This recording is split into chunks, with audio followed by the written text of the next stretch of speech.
Hi, my name is Maycha'al and welcome back to my channel.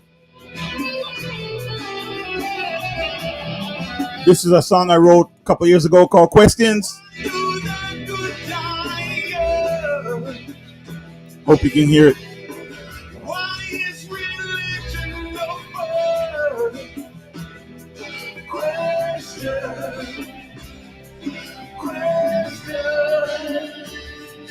To God.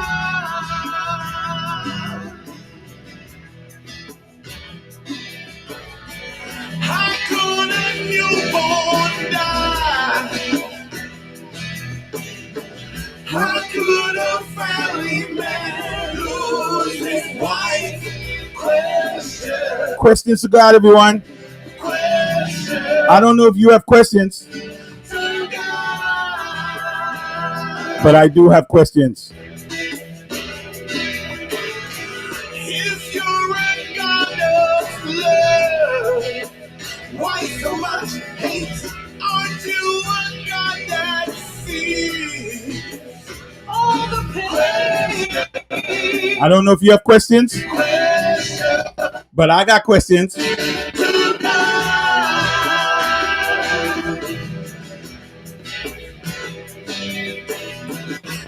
will it get better for me? I work my whole life and I can't make this meet. Question. Seems to have a little scratchy here, but no, watch it, you know. To God. Greed, yeah, greed, yeah. Greed is rising, love is fading. Moral states with guns are blazing. Children dying, mama's crying, sons are killed, fathers crying. I got questions. Do you have questions? To God. I got questions, yes. I got questions, yes. Whoa. Yeah. I don't know about you. I've been calling and yet no answer. Years gone by with nothing to show for it. I'm so frustrated and I want to understand. Here's the biggest question of all. Is the Bible? Is the Bible really the word of God? We're love in the church that we must have. I want your answer, so please show us the way. All right, ladies and gentlemen, I got questions. Do you got questions? Do you have questions? Because I got questions. If you're just joining me, my name is Maycha'al. Welcome back. Welcome back to my channel. Yeah. Truth Matters Broadcasting, TMB for short. TMB, Truth Matters Broadcasting, is where we discern for ourselves the truth about religion, the kingdom of the Creator, the Most High, our higher power, whose name is Yahweh. Yes, he has a name, and his name is Yahweh. And of course, we're discerning against the church. I don't want to waste your time. I don't want to waste your time, and I don't want you to waste mine. But I'm on here on these social medias, TikTok, Facebook, YouTube, and Instagram to give a message, a warning. You see, the message is a warning. It's supposed to be a warning to the world. It's supposed to be a warning that proclaim, stop the foolishness. Stop what you're doing. Stop what you're doing. That's what it means. To repent means to stop what you're doing, turn around and come home. The message is that the Creator of the heavens and the earth will get his way. He will destroy the nations. He will restore his true people, and he's doing it right now. You want to hear a nice, beautiful message that makes you feel good, make you clap and shout hallelujah? Then go to church, because they're doing that left and right. You got pastors out there like T.D. Jakes, Creflo Dollars, Benny Hinn, to mention a few. You got all these different churches popping up now. They look like a concert. Their mics, the stage, it's just like a concert. You feel it worshiping, you're holding up your hand, you're feeling good. But you're getting no substance, you see. You're getting no true substance that's going to change your life. You see, when you hear a message from the Creator, it's supposed to stir your mind. It's supposed to make you stop in your tracks and think. It's supposed to make you want to go, wait a minute. I didn't know that. It's supposed to make you afraid, in a sense. So you should be filled with fear, because when you hear what the Creator has to say, and you look in your life and you realize you're doing those things he's commanding you not to do, or you're not doing those things he commanded you to do, then guess what? You're supposed to be fearful, because his wrath is coming against evildoers. I wonder if people know that the Creator is a killer. You know, I mean, you hear it. You're hearing me say these things, and I know it's shaking you up. The Creator is a killer. You're not reading your Bible. I don't know if you're reading your Bible. You know how many men and women and children is this being destroyed by the Creator? I guess you're not reading your Bibles. Let me open up your mind a little bit. Let me just share something with you a little bit. Let's focus here. At Mount Sinai, you know that's Mount Sinai. When he gave us the law, what did he command us in the law? What was the 10 commandments about? Do you remember them? Do you know them? Well, one such commandment is to not kill. Thou shalt not kill. It's clearly in the top 10. It's clearly something the Creator are commanding us not to do. But few minutes later, I say a few minutes later, maybe a few years later, maybe a few months later, we went to Jericho. We marched around it. The walls came down. We slaughtered everyone in Jericho except one family and her family. After that, we move on to the Amorites and the Amalekites and all the different Ikes. Read your Bibles. And we slaughtered men, women, and children. In some cases, all the animals, even the cockroaches are dead. All the rat, the mice, we slaughtered everything. And you ask yourself the question, wait a minute. A couple minutes ago, did not this God command us not to kill? So how is it now that he's using us to kill and wipe out people? There are 7 nations in the Bible, ladies and gentlemen, that is completely destroyed by us, our ancestors, who march into these cities and destroy all these people. Nobody's preaching this to you. See, they're making you think that the God of the heavens is just this loving, merciful, pacifist God. They're not telling you the truth about this God. He said, I create evil, I create calamity, I create darkness, I create good. It's reads in your Bible, I, the Lord thy God, do it these things. Who created evil? Who destroyed people? I, the Lord thy God, do it this thing. That's what it says in your Bible. If you're not reading it, you've been brainwashed to think that because you're somehow a Christian, it makes you holy, that you're beyond the truth of the God you worship. Who destroyed Sodom and Gomorrah? Let's go back, ladies and gentlemen. Who destroyed the whole entire world with a flood? Was it man that did that? Who destroyed the world with a flood? Who sent the rainbow to remind you of an everlasting covenant that he ain't going to do that again like that? He never promised not to destroy mankind again. He promised never to destroy the world using water. The entire world. But if you look around the world, you see typhoon coming, hundreds and thousands of people are dead. And people say, well, why is there a flood and hundreds and thousands of people dead? And it just seems to fly past everybody's mind like, oh my goodness. Nobody's talking about these things. Hundreds of thousands of millions of people are dying by famine. Nobody's talking about these things.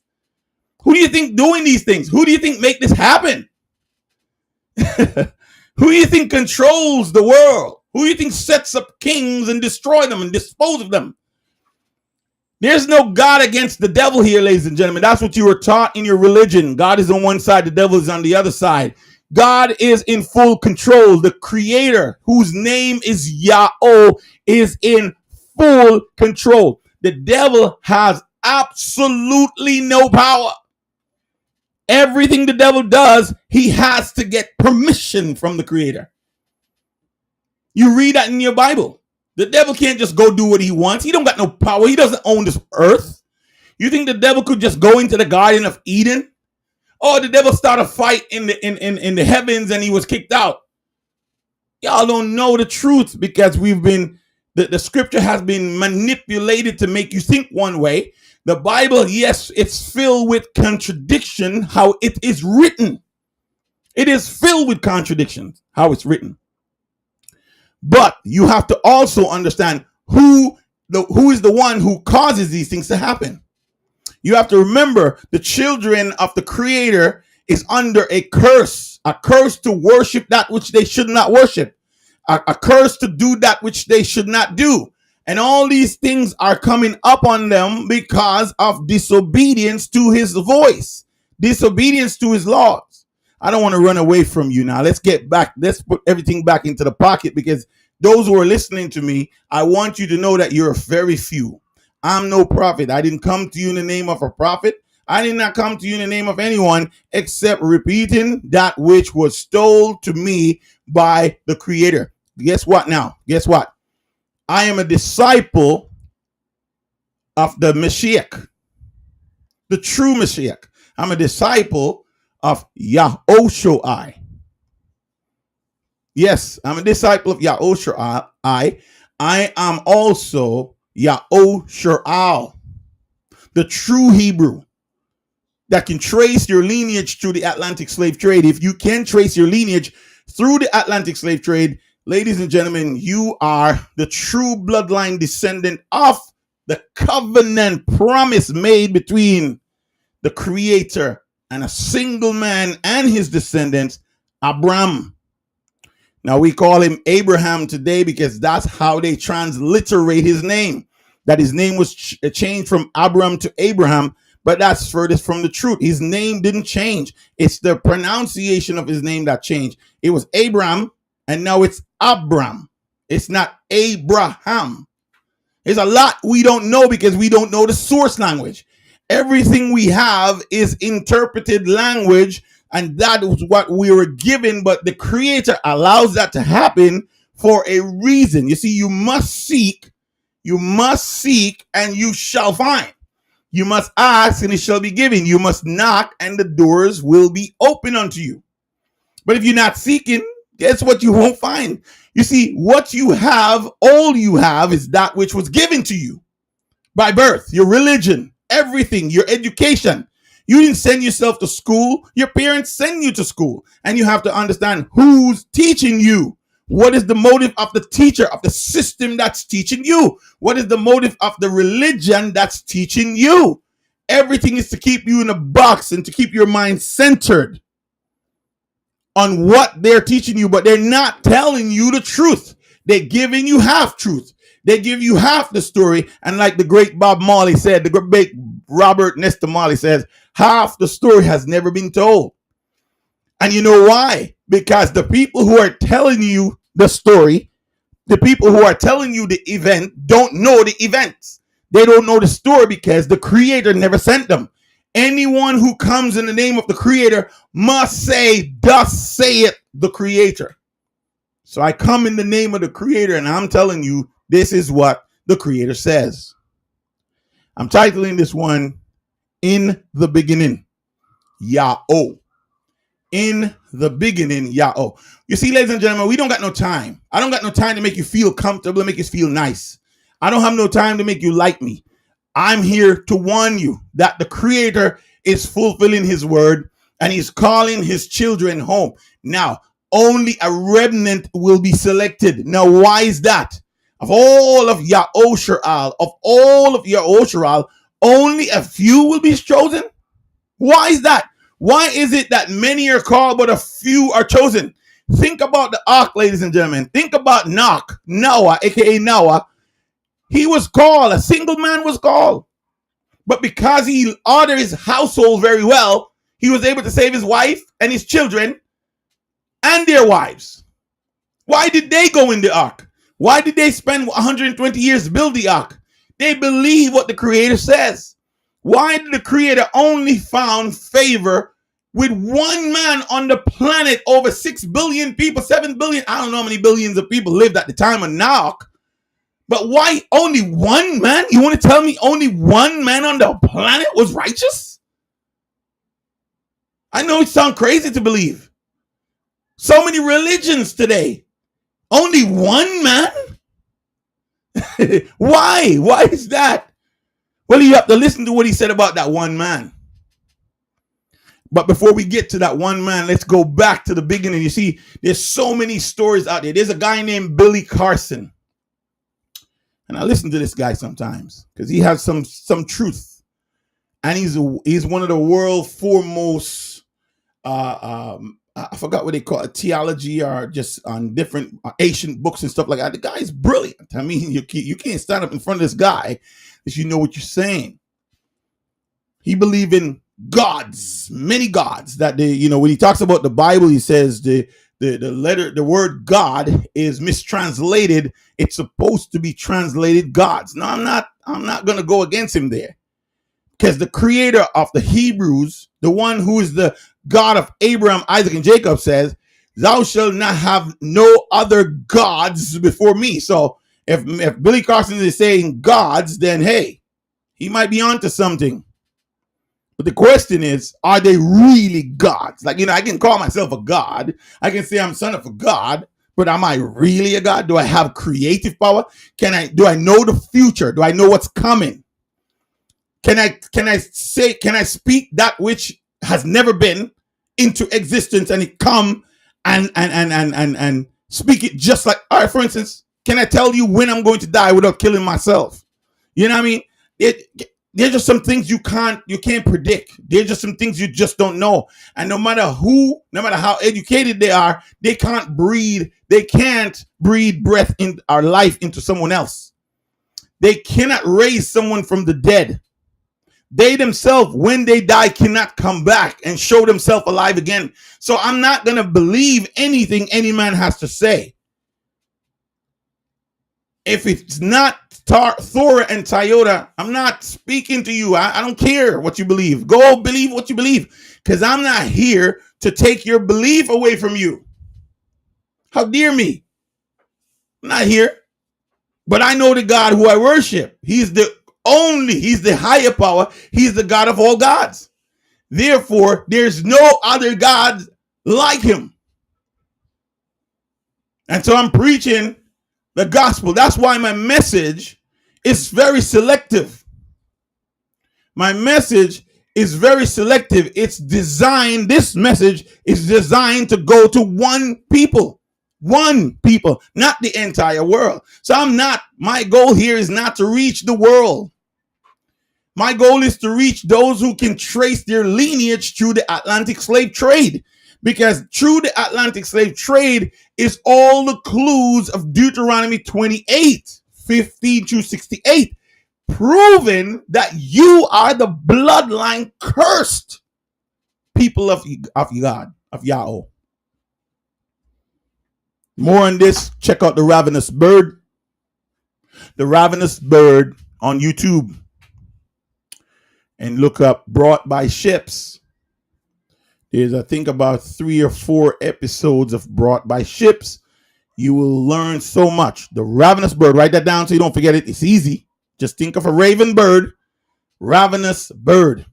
We believe and know in our hearts that this ravenous bird is the prophesied ravenous bird of Isaiah 46, verse 11. We come to know it. We come to notice and believe it with all our hearts. Nothing will ever change about us believing that.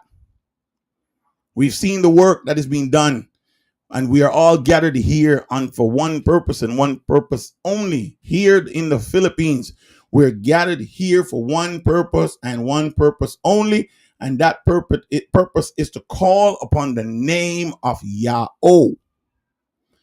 For those who are watching, if you never heard me before, go and check out my video, my videos on YouTube, Now Living in the Philippines. Also, you can check out my YouTube channel, Maycha'al, and you'll see my transformation from Christianity to Maycha'al. Right now, I'm viewing live on Maycha'al ban Maycha'al. I got a YouTube channel called Maycha'al ban Maycha'al. And that channel, ladies and gentlemen, has 955 subscribers. 955 subscribers. I'm asking you to help me to get to 1,000 on there, because you get me to 1,000 on there, not only I can go live, I can monetize the thing. So help me to go live there. I want to reach as many people as possible. Also, my Now Living in the Philippines YouTube channel is to show you how we're living here in the Philippines, because many people might believe in their heart that we're a cult, that we're some cult. And we move away from our prospective islands, prospective countries to come to the Philippines to form this cult. So what my goal is to show how we're living down here so that you can see for yourself and judge if we're a cult. One guy said, if you have to ask if you're a cult, then you're a cult. Really? If I want to ask to go to the bathroom, then I'm a bathroom? Shut up. Yeah, check out my Now Living in the Philippines YouTube channel. Please subscribe. Help us to get to 10,000. We are at 6,400 subscribers. And if you subscribe, you're going to push us up so that the algorithm can go forth out into the world so we can reach more people before the time is up. All right. I said a mouthful here. All right. So I think my last message was, why aren't you asking questions? I did that. You can find that on Maycha'al ban Maycha'al, YouTube, Facebook, and TikTok. You can find that message there. That's a very good one. I think the one before that, I think I did deception. What a thing. Deception. What a thing.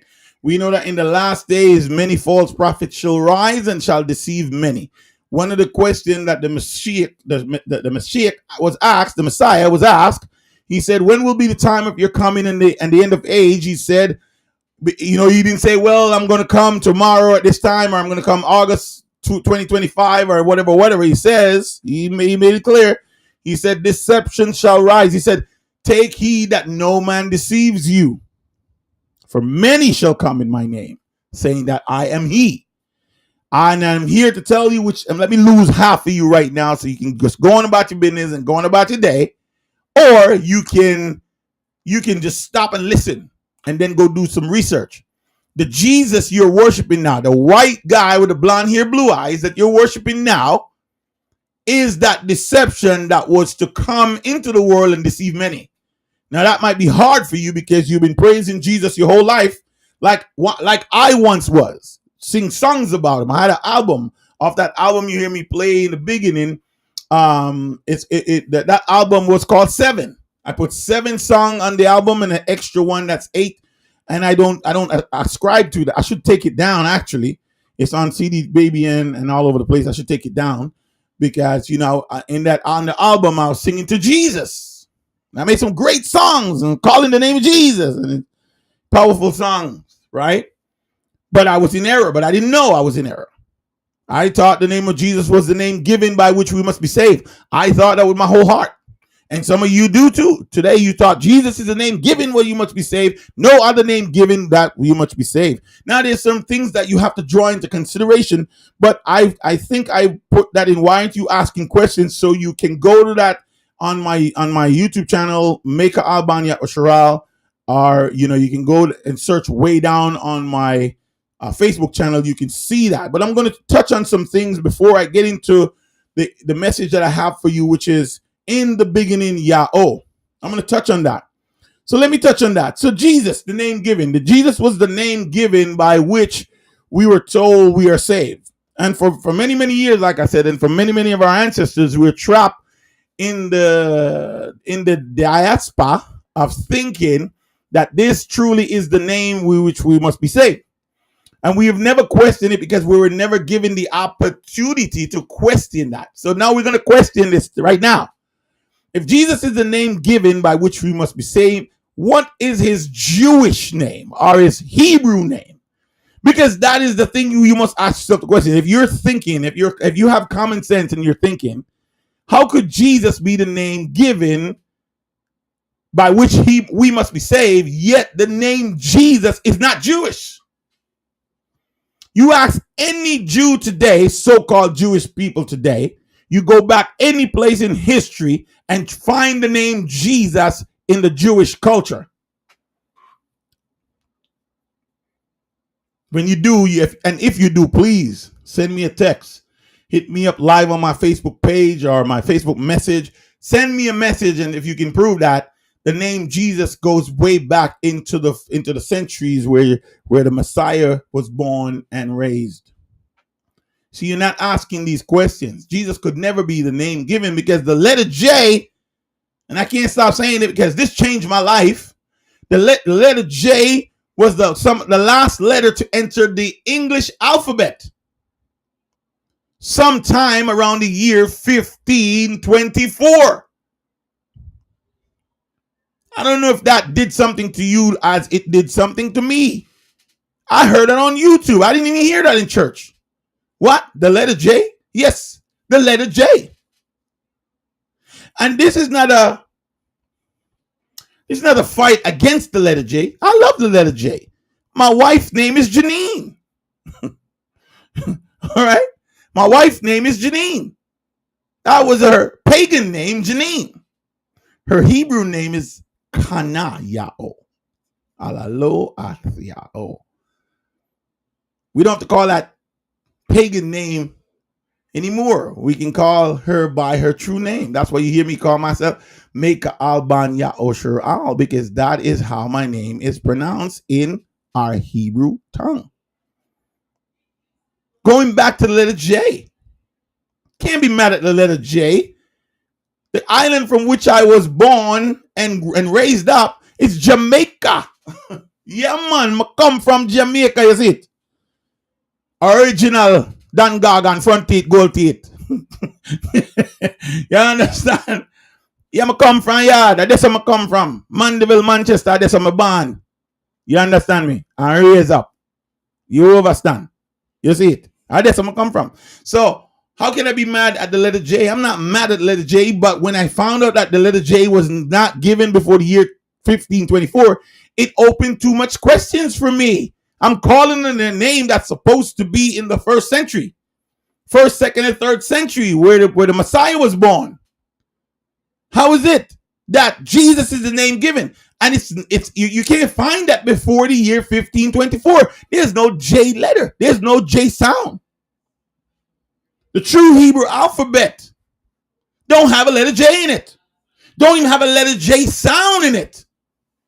The true Hebrew alphabet, A, Ba, Ga, Da, Ha, Wa, Za, Ka, Ta, Ya, Ka, La, Ma, Na, Sta, Sa, Ka, Pa, Sa, La, Rashata, Ka, Rashata, Ka, Rashata, right? There's no J sound in there. There's no J sound. Even if you put two of the alphabet together, it doesn't make the J sound. People say, well, his name is Yeshua. All right, if his true name is Yeshua, why is that not the name given by which we must be saved? Why Yeshua is not the name given by which we must be saved? How is Jesus? How did Jesus trump Yeshua? You need to go and watch the YouTube channel, The Ravenous Bird, again, and look up true name of the Creator.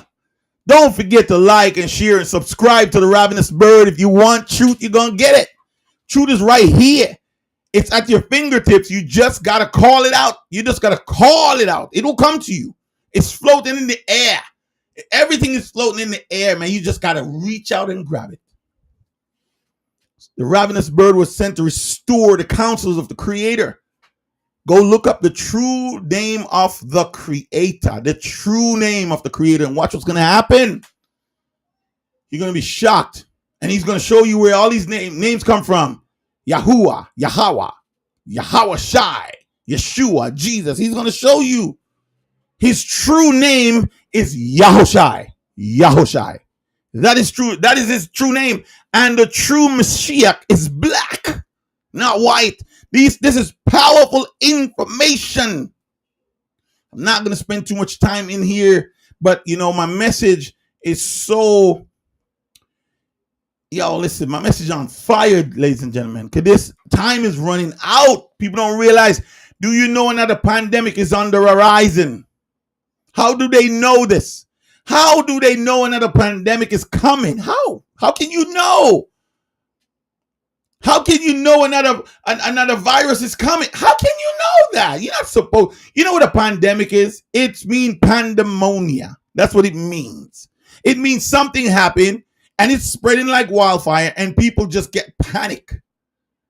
That's how you get a pandemic. And then it's spreading from country to country. How do you know? How do you know what's coming? And how can you predict when it's coming? They're telling you that there's a new virus coming in 2025. A virus called SEER. Go look it up. SEER is coming. SEER. That's all I'm going to talk about that. That's all I'm going to say about that. How they can predict that's coming.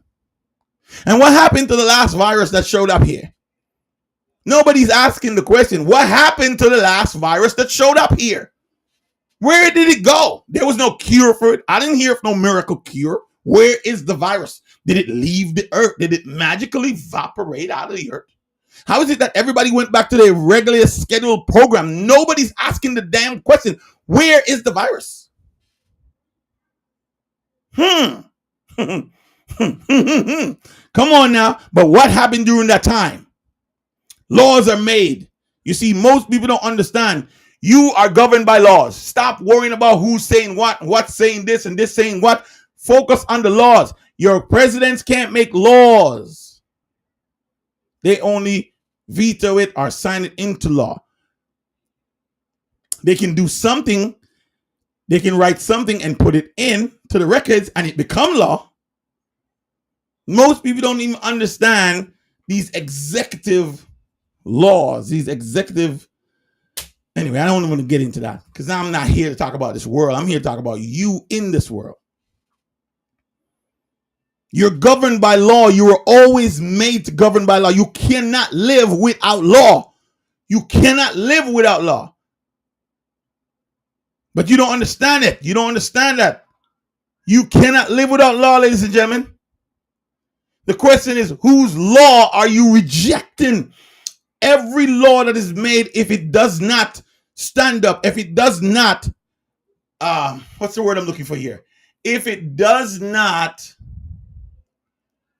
if it's not subjected to the Creator's law, it's a law that is to be rejected. Any law that goes against the law of the Creator is to be rejected. And that's why I made the proclamation many, many times here live. That no nation on this planet, no kingdom on this planet, no religion on this planet, no government on this planet, ladies and gentlemen, and certainly no church on this planet that worships the Creator. The earth, the world is an enemy against the Creator, and the Creator is an enemy against the world. That is why he selectively called a people. And you must understand this, because if you can understand this, ladies and gentlemen, it's going to set you free. No government on earth, no nation on earth, no kingdom on earth, no religion on earth, and no church on earth. What that leaves you? Who's worshiping the Creator? A people. A people on the planet is worshiping the Creator, and they're not a nation yet.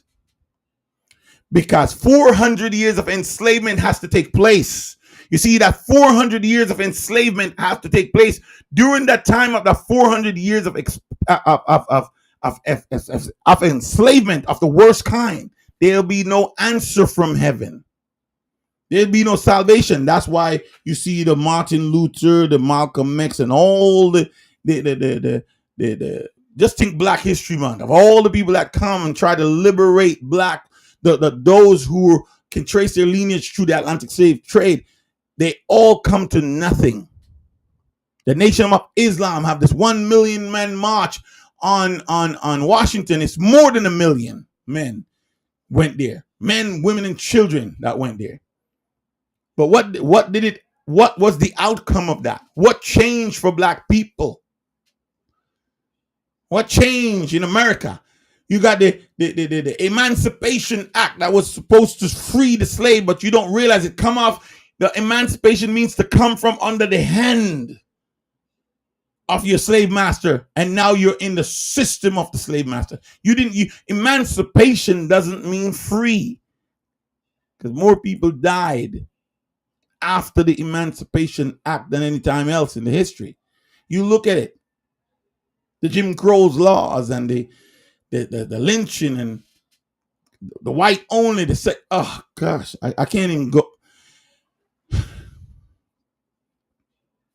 All right. We got to go back to the beginning. Now, you'll hear people say there's books that is older than the Bible. There's books that's older than Maycha'al. And all there's books. Yes, of course, there's books that is written older. Because if you look at the timeline of when the Bible was written, you would say, well, they get peace from this guy, and that's what Billy preach. He said, piece of this come from this, piece of this come from that, and make up the Bible, and the Bible is... Listen to me, ladies and gentlemen.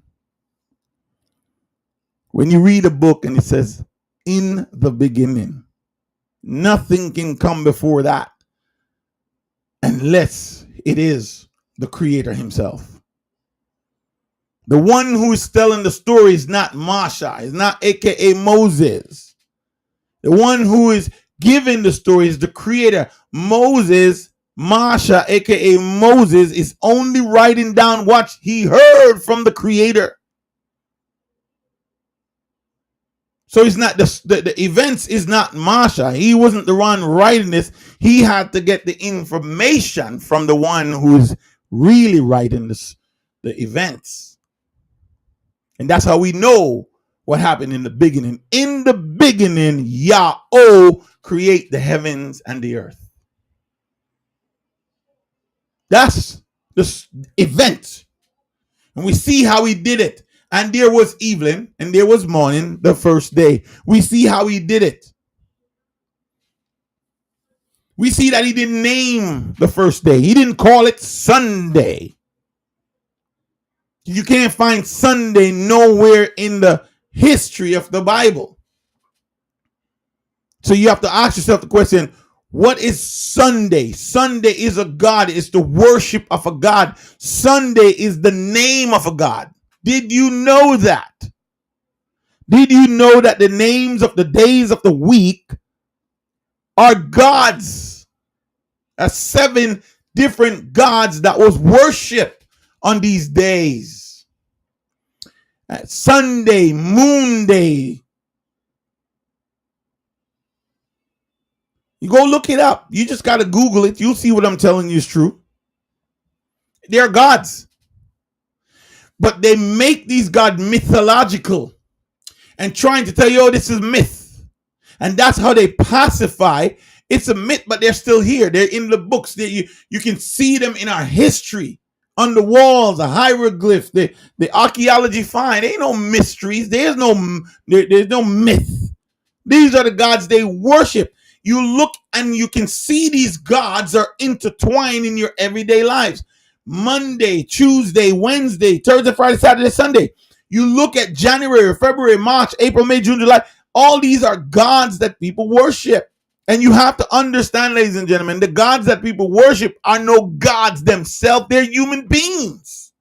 They're human beings worship as God. The pharaohs were worship as God. The pharaohs consider themselves the Ra incarnate. Ra is their top God in Egypt. The pharaohs were worshipped. The Babylonians were worshipped as God. The Persian were worshipers God. And you look in our history, and you go to even the Ming dynasty, and you go to the Oriental writings, you will see that they were worshipers gods. The Caesars were worshipers God. The Greeks, they worship the stars and the constellations as God, right? And all these names, Aphrodite and Dionysus, and all these names, Apollo and Zeus, they're all gods. They worship these things as gods, and human beings represent these gods on earth. That's why when you look at the story of Jesus, the events of Jesus in your Bibles, you will see it's match up the different stories all around the world. The birth of Jesus and these different gods. Born on the December 25th. All right? Died on a so-called cross, raised on the third day, have 12 disciples throughout these ancient religion around the world. It is not only Jesus. You must understand the correlation and how they fit things together, and how they make you worship idols through your religious belief. You look at let's just focus on two religions today. Let's focus on Islam, and let's focus on Christianity. What does Islam believe? They claim to believe in Allah, and that Allah is their God. But this Allah makes them bow down to a stone under a dome cube that they have to march around at least, I think 7 times, or how many times they march around it, but at least once a year they have to make this pilgrimage to Mecca. When you bow down and worship, and every Muslim has to pray towards Mecca and bow down in the direction 5 times a day and pray. Our Creator told us not to bow down to any graven image of any likeness in heaven or on earth. We don't worship Allah. Christianity tells us that we have a triune God. That the God that we worship is 3 gods in one. Or 1 in 3 person. However you want to put it. 3 in 1 or 1 in 3 is the same 3. One God with 3 distinct personalities. He's Father, He's Son, and He's Holy Ghost. And for a time there, we believed that.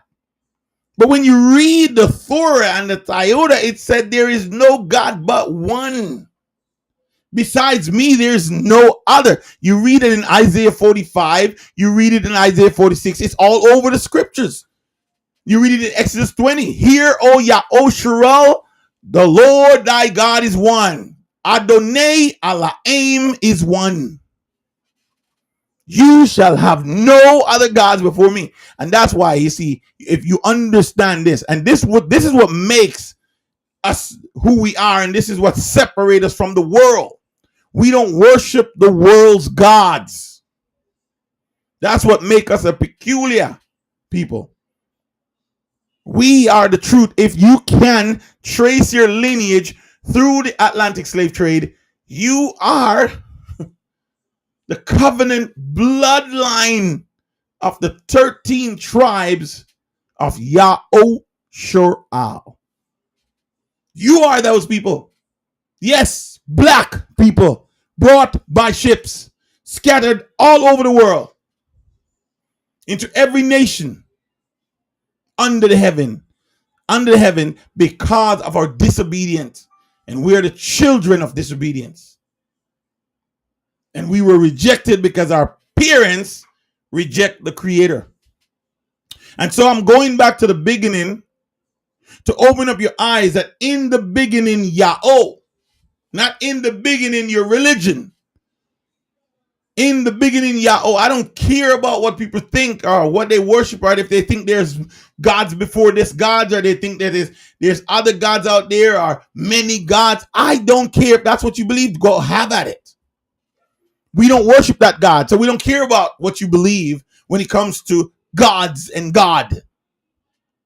We're telling you about our God, the God of the Hebrew. Because if you don't understand that by now, ladies and gentlemen, wherever you live, wherever you born, wherever you was raised, whatever geographical sector you came from, that is the God you worship. It's like gang territory. It's like gang banging territory. If you live in California, you live in these gang areas. Down the block, down there might be the Bloods. Up the block, up there in the same area might be the Crips. Over there might be the Cuz, and over there might be the Posse. And depending on the area where you live, not even where you're born, the area where you live, you're considered by that era where you live. That's the gang you're in. I know I lived in California, and I live in a predominantly Crip area. And though I wear no colors and I wear no signs, where I live force the fact that I am that which I know I'm not. And so I couldn't wear these colors. I couldn't wear red. I couldn't wear blue, and I couldn't wear white t-shirt and blue jeans. I couldn't wear green. Because if I wear these colors and dress a certain way, I may be looked upon as a gangbanger. And not only harassed by other gangs, but harassed by the police. Not only harassed by the police, but harassed by the people. So geographically, where you came from, where you were born, is the God you worship. And since I was born in slavery, and since I took on the name of my slave masters, the logical conclusion is that I'm worshiping the gods of my slave masters.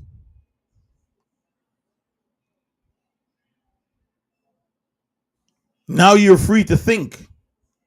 Now you're free to touch a computer. Now you're free to drink from a fountain.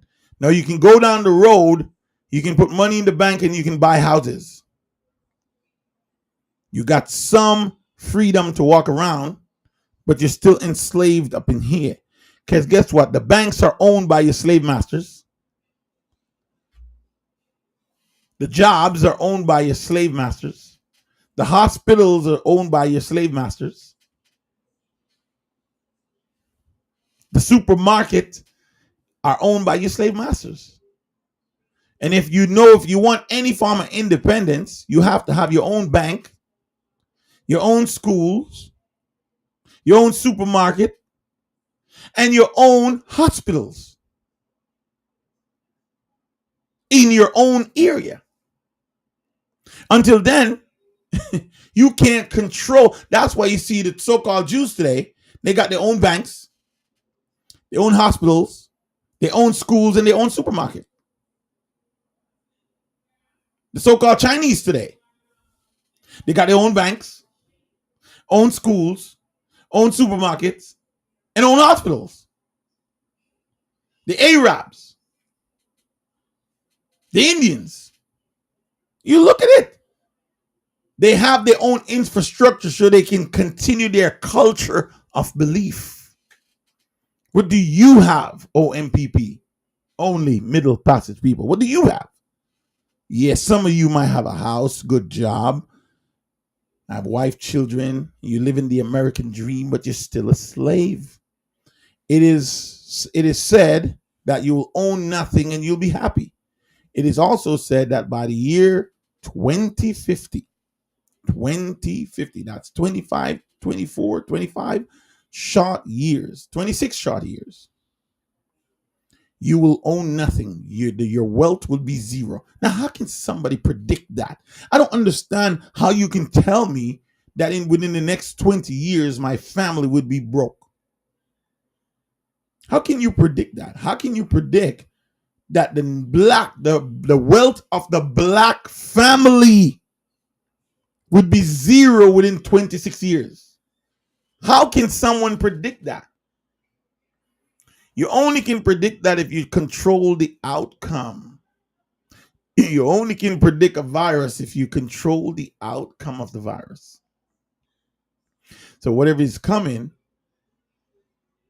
and they can predict it or project it onto you, that means they control it. They are the author, the proprietor of that event. But that's your faith. Now, the creator is calling Maycha'al, OMPP, to leave the land of your enslavement and come to the place of Cebu, Philippines, to renew power.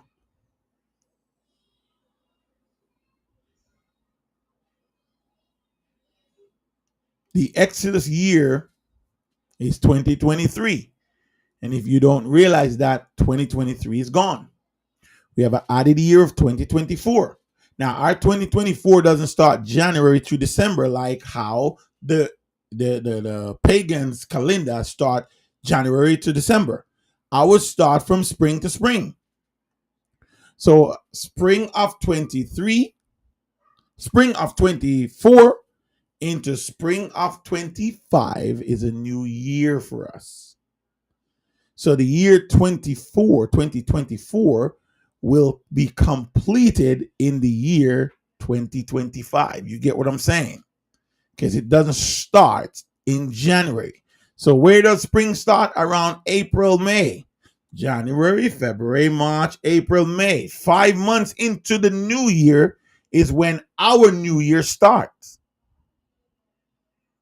You have until then. You have until then to leave. I don't even know if you have until then. I'm just giving you the prophecy of what's happening.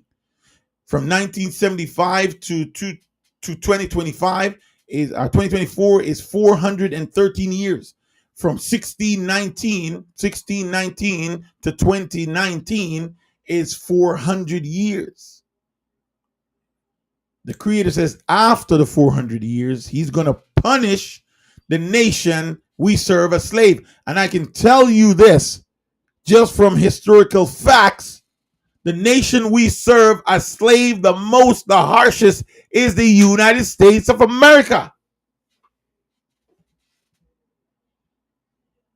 And you're still a slave there. You don't even know it.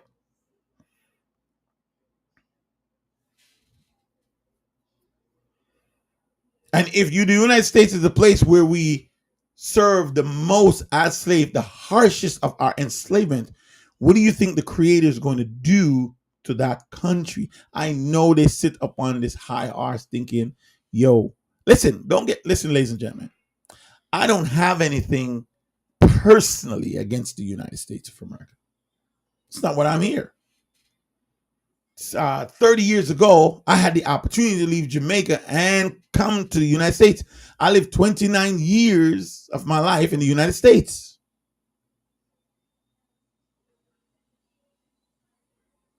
I learned a lot in the United States. I did a lot in the United States.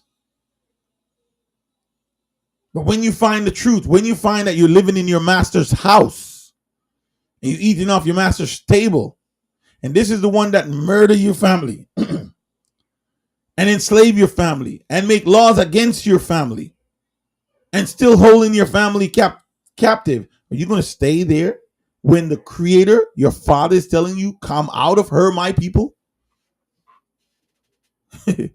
We choose to obey our Father. We coming out because he's gonna devastate this place with pestilence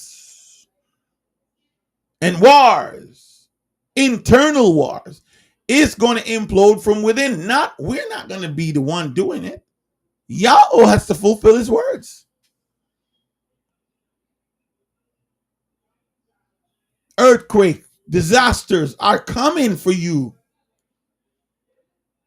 And if you stay there, you will be destroyed with her.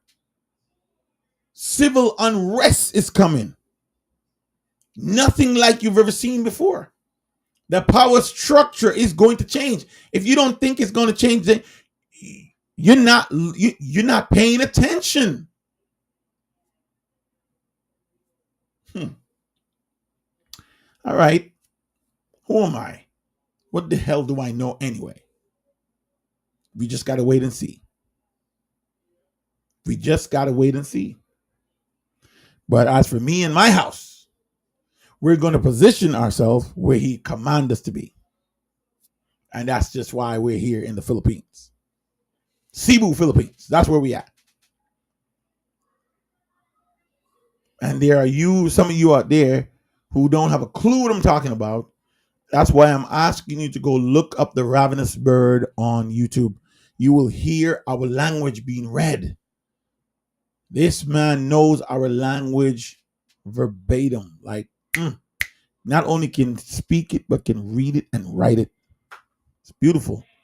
And he's going to show you, he's going to take the translation of these King James Version and other version of the Bible. He's going to put it back into our original tongue and tell you exactly what it means. Some of the words that are hidden and changed to hide the truth, it's going to be shown to you in plain. It's going to show to you plainly.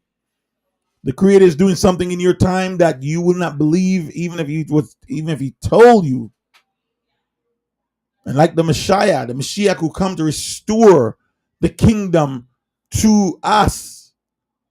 I was sent only, come on now, only to the lost sheeps of Maycha'al. He wasn't sent to the world. He didn't die on no cross for no world. The true Messiah, ladies and gentlemen, was hanged on a tree. Curse is the man that hang on a tree. Look at what happened to us after the signing of the Emancipation Act. We were hanged on tree. Strange fruit. Go look that up. Go read the book.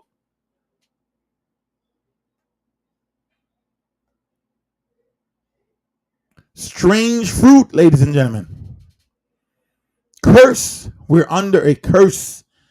We are free from the curse because we obeyed and we left. If you stayed, you're still under the curse. You're under a curse.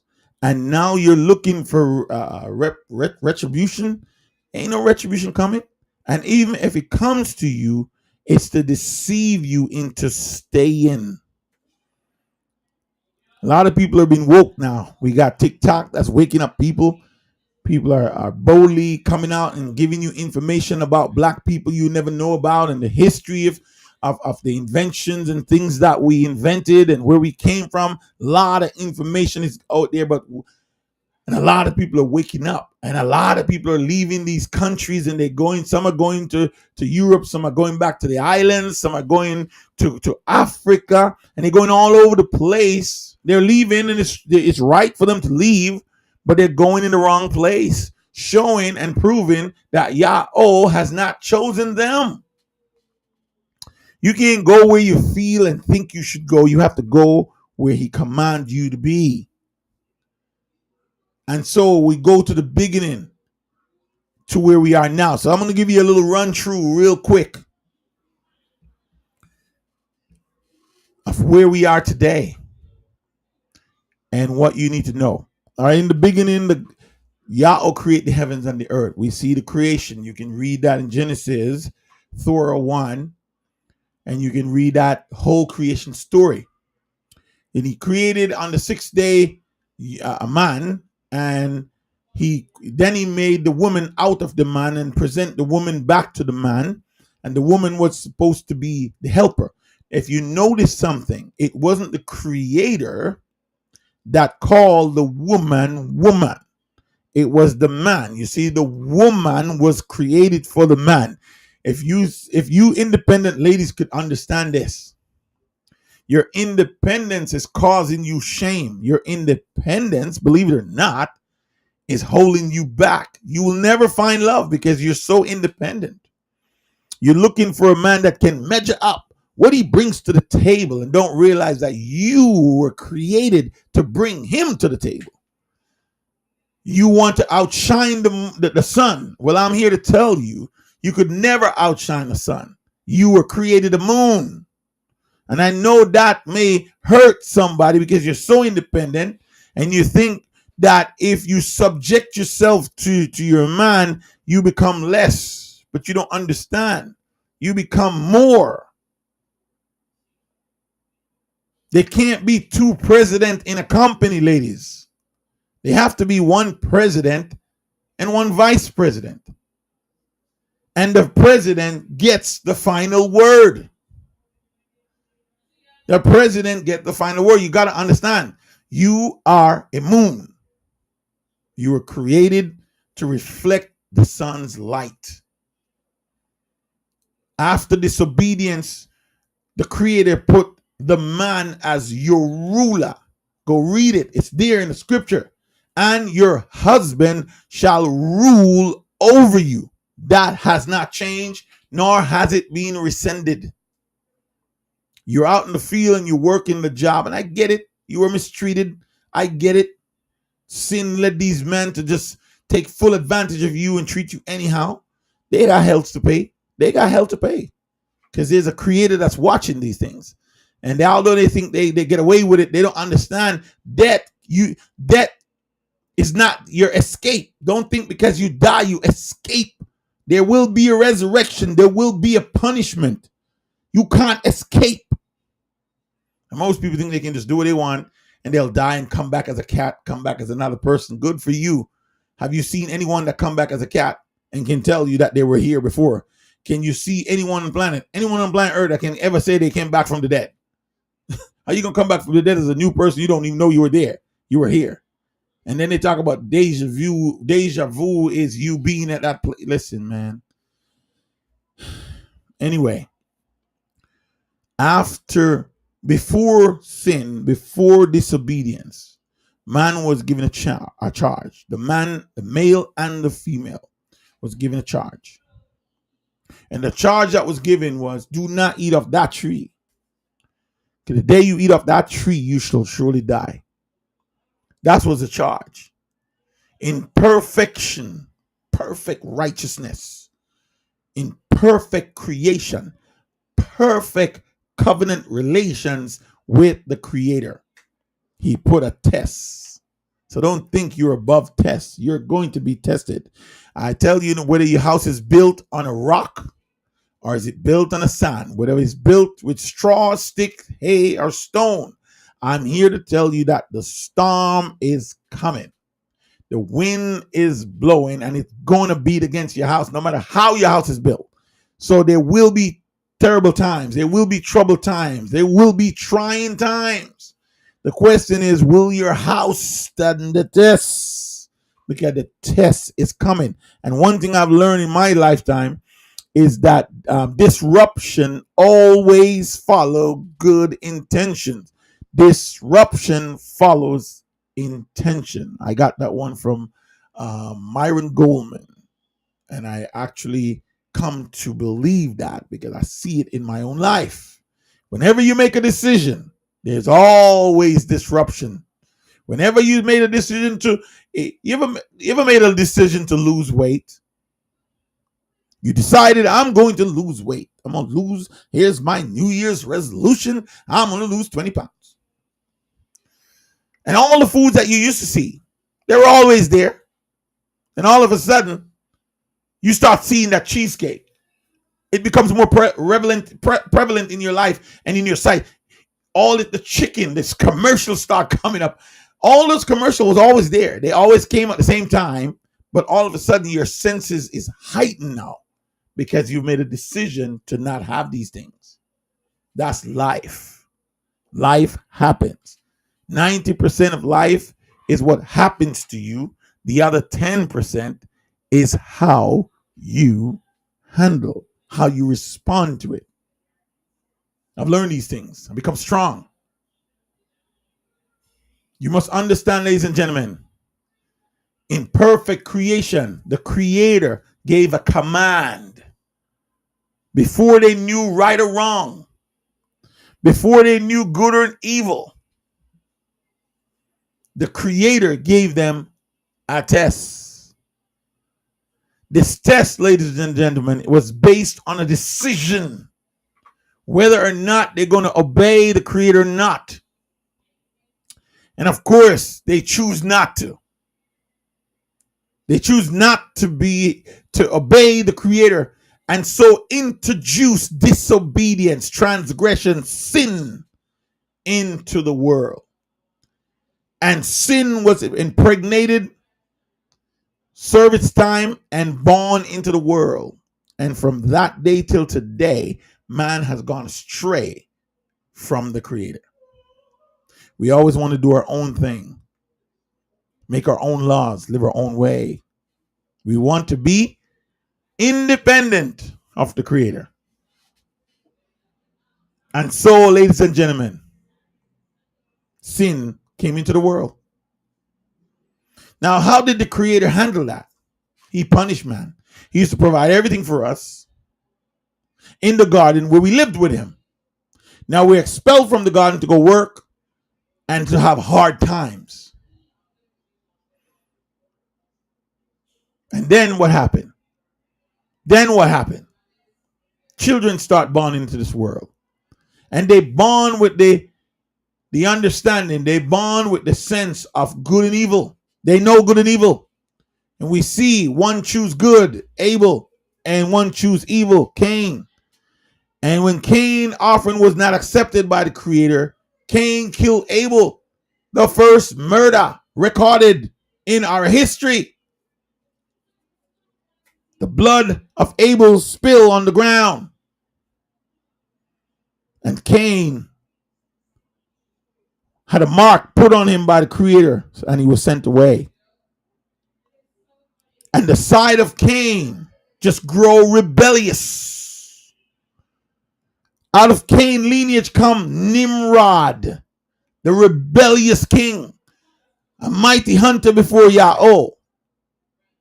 And then Cain and Abel had another child, Seth. And in the course of time, you see, people always question, where did Cain go off to go marry a girl when there was just two men on the earth? You got to read between the timeline here. In the course of time, time went on. The Bible doesn't give you every detail of creation, of life, of the life that happens after sin. You get bits and pieces of it. So you have to read between the lines. And in the time of Cain going, and time and daughters are born, and the earth is populated, evil took hold in the heart of men, transgression against the Most High, transgression against His law. We see Laman, who said, if Cain is to be vengeance 7 times, then I'm to be vengeance 70 times. And he go and do more and more evil. And the earth got populated, and the hearts of men were evil all the time. Here comes the Creator looking at the world. And he see that, wait a minute, this wasn't my intent. This was not my intention. But because man becomes so evil, he got to the place where he said, that's it. I am going to kill. Yes.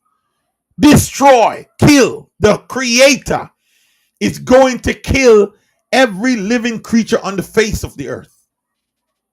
But he found grace in one man. This is very important for you to understand. He found grace in one man on the planet. Give that man a set of commands. I want you to build an ark. This is how I want you to build it.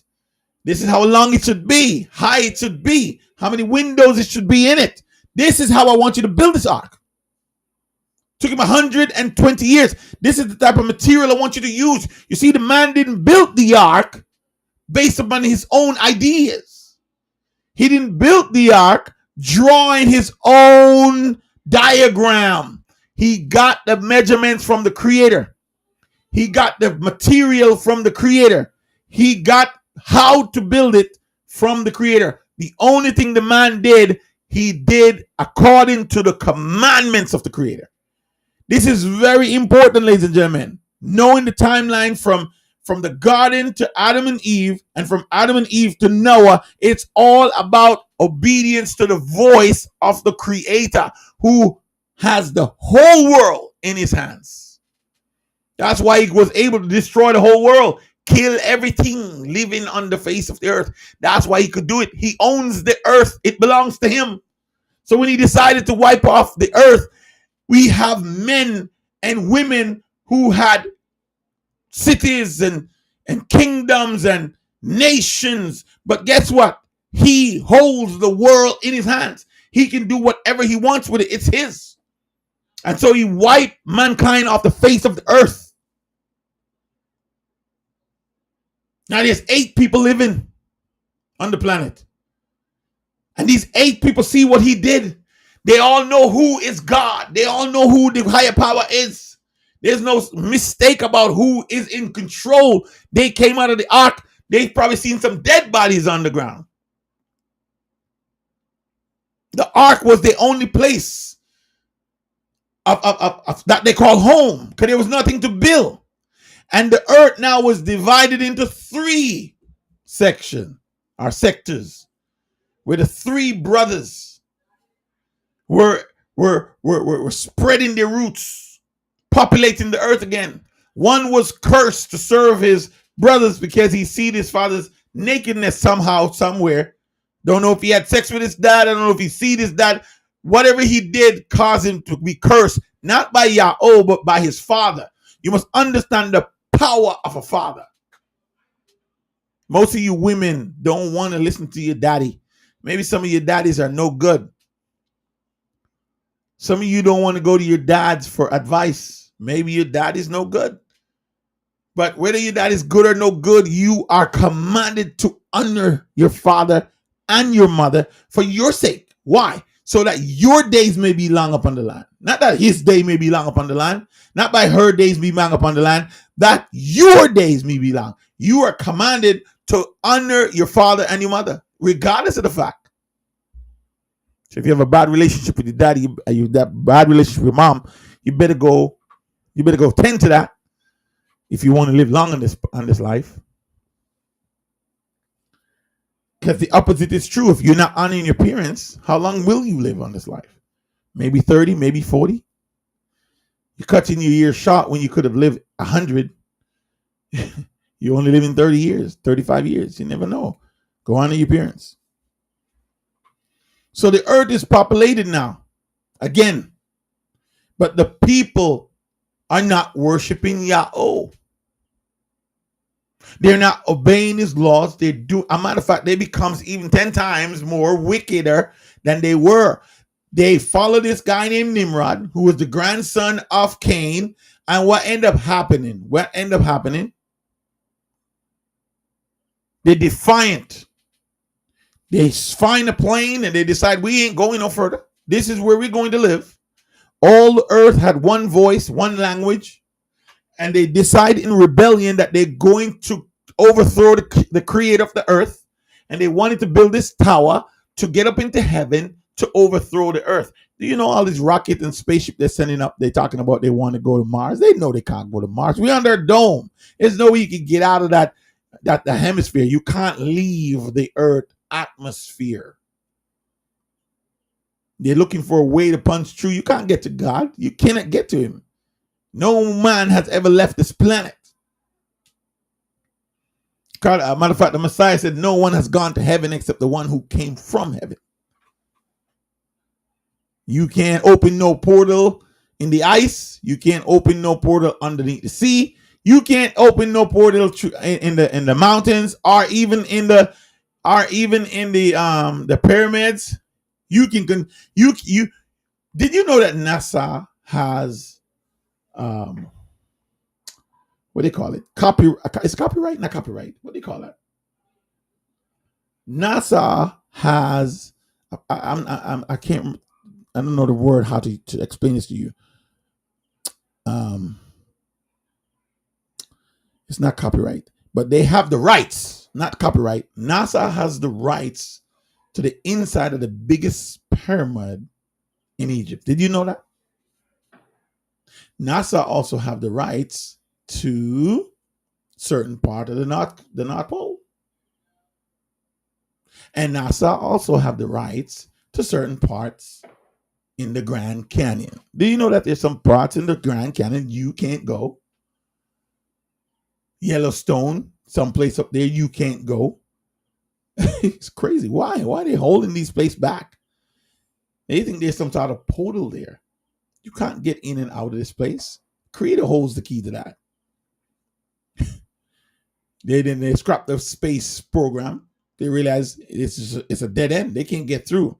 And they have a space station up there, but that's as far as they can go. So any rocket you see going up there, the farthest they can go is a space station, and it's not that far. It's about the size from New York to about Texas. The journey. When you go upwards, where the space station is, probably first or second layer of the atmosphere. That's as far as they can go. They can get out of this place. And they certainly can go underneath the sea and go no.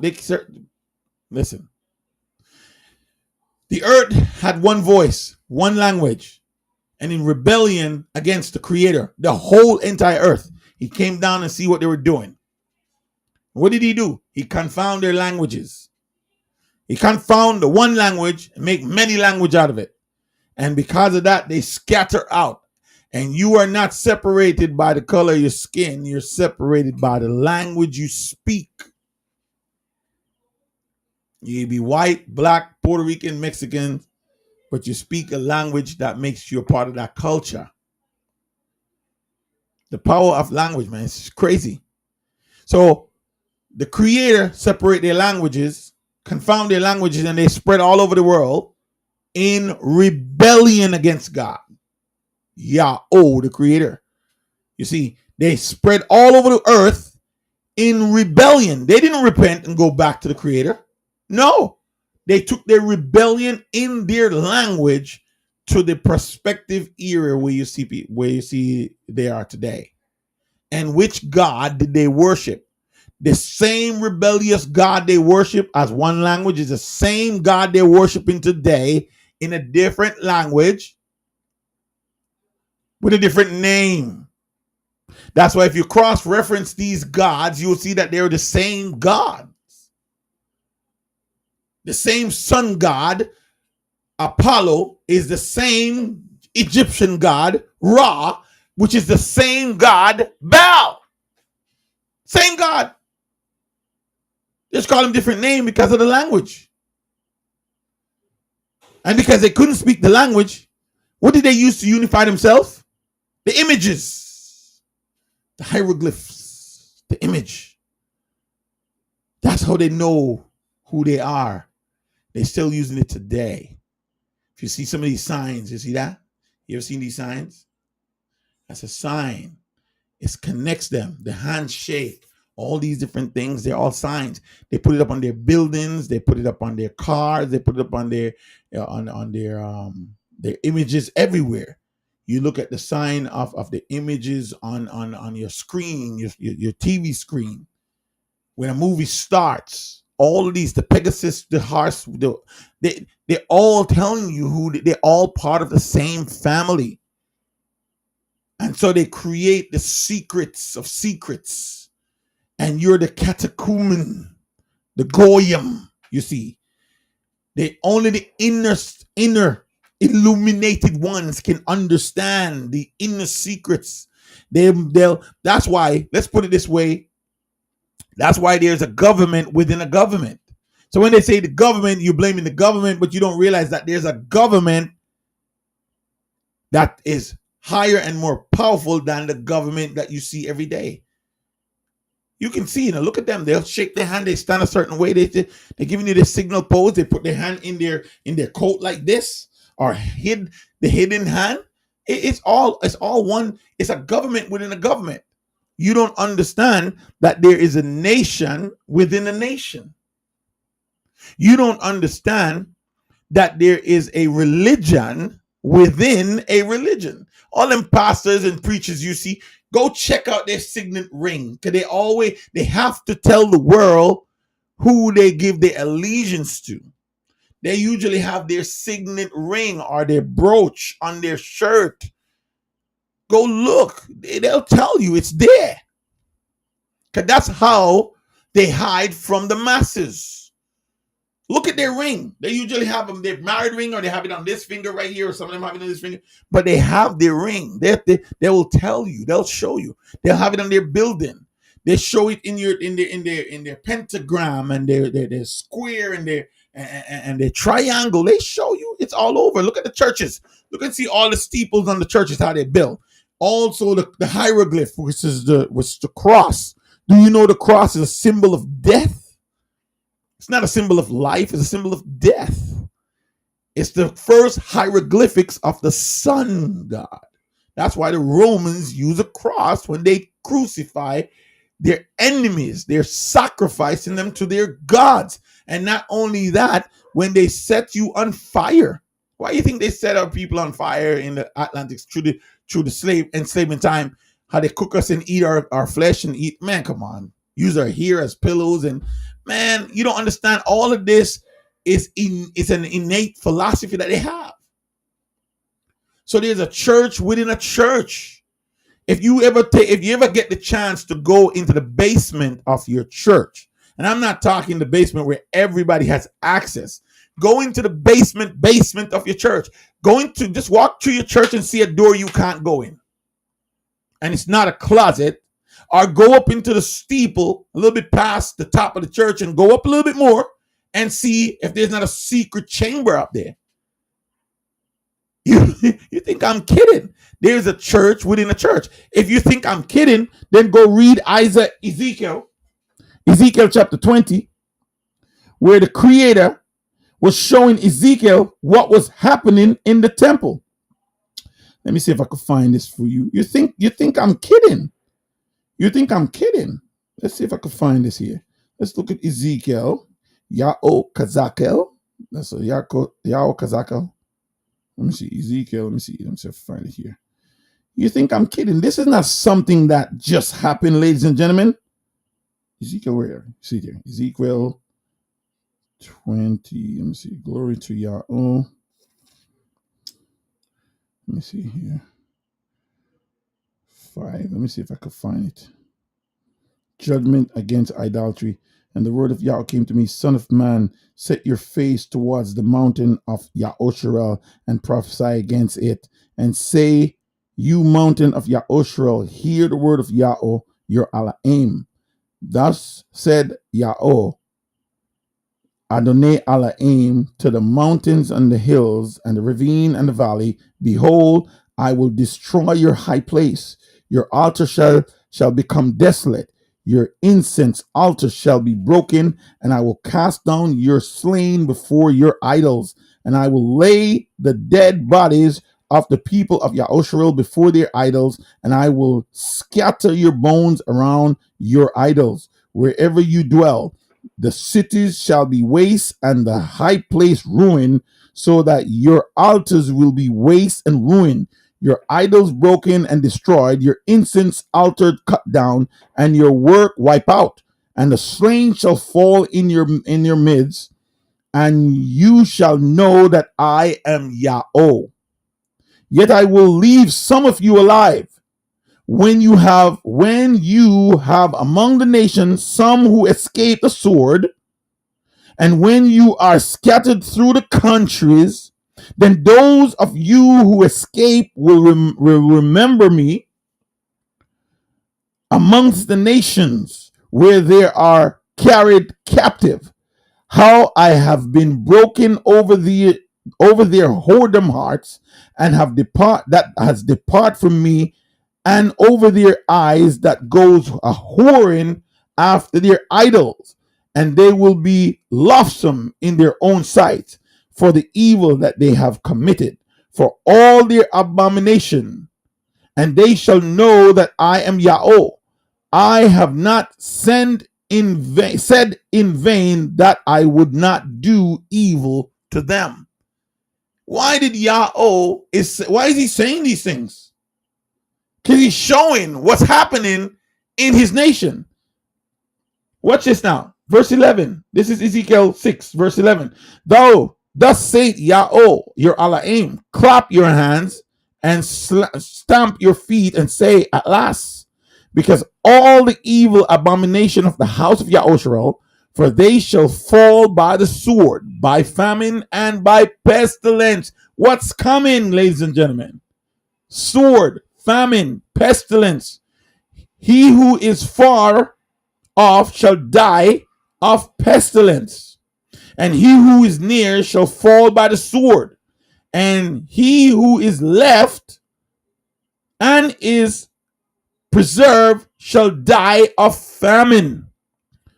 Thus I will send my fury upon them, and you shall know that I am Yahweh, when their slain lie amongst their idols, around their altar, on every high hill, on all the mountaintop, under every green tree, and under every lofty oak, wherever they offend the offended pleasing aroma to all their idols, I will stretch out my hand against them and make the land desolate and waste in all their dwelling place, from the wilderness of Rabin. Then they will know that I am Yahweh. Ladies and gentlemen, you must understand these wickedness are happening in the sanctuary, the day of the wrath of Yahweh. This is Ezekiel 7. The word of Yahweh came to me, and you, O son of man, thus said Yahweh to the land of Yahusha, an end.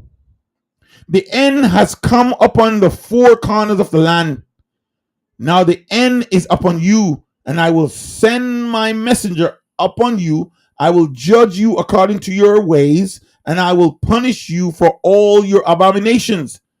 And my eyes will not spare you, nor will I have pity, but I will punish you for your ways while your abomination are in your midst. Then you will know that I am Yahweh. This is so powerful. This is so powerful. This is so powerful. Let me see if I can find where they were in the church, in the synagogue, doing their garbage. Let me see here. Son of man. Okay, wait. I think it's Ezekiel 8, but let me make sure. Son of man, eat no one in the space.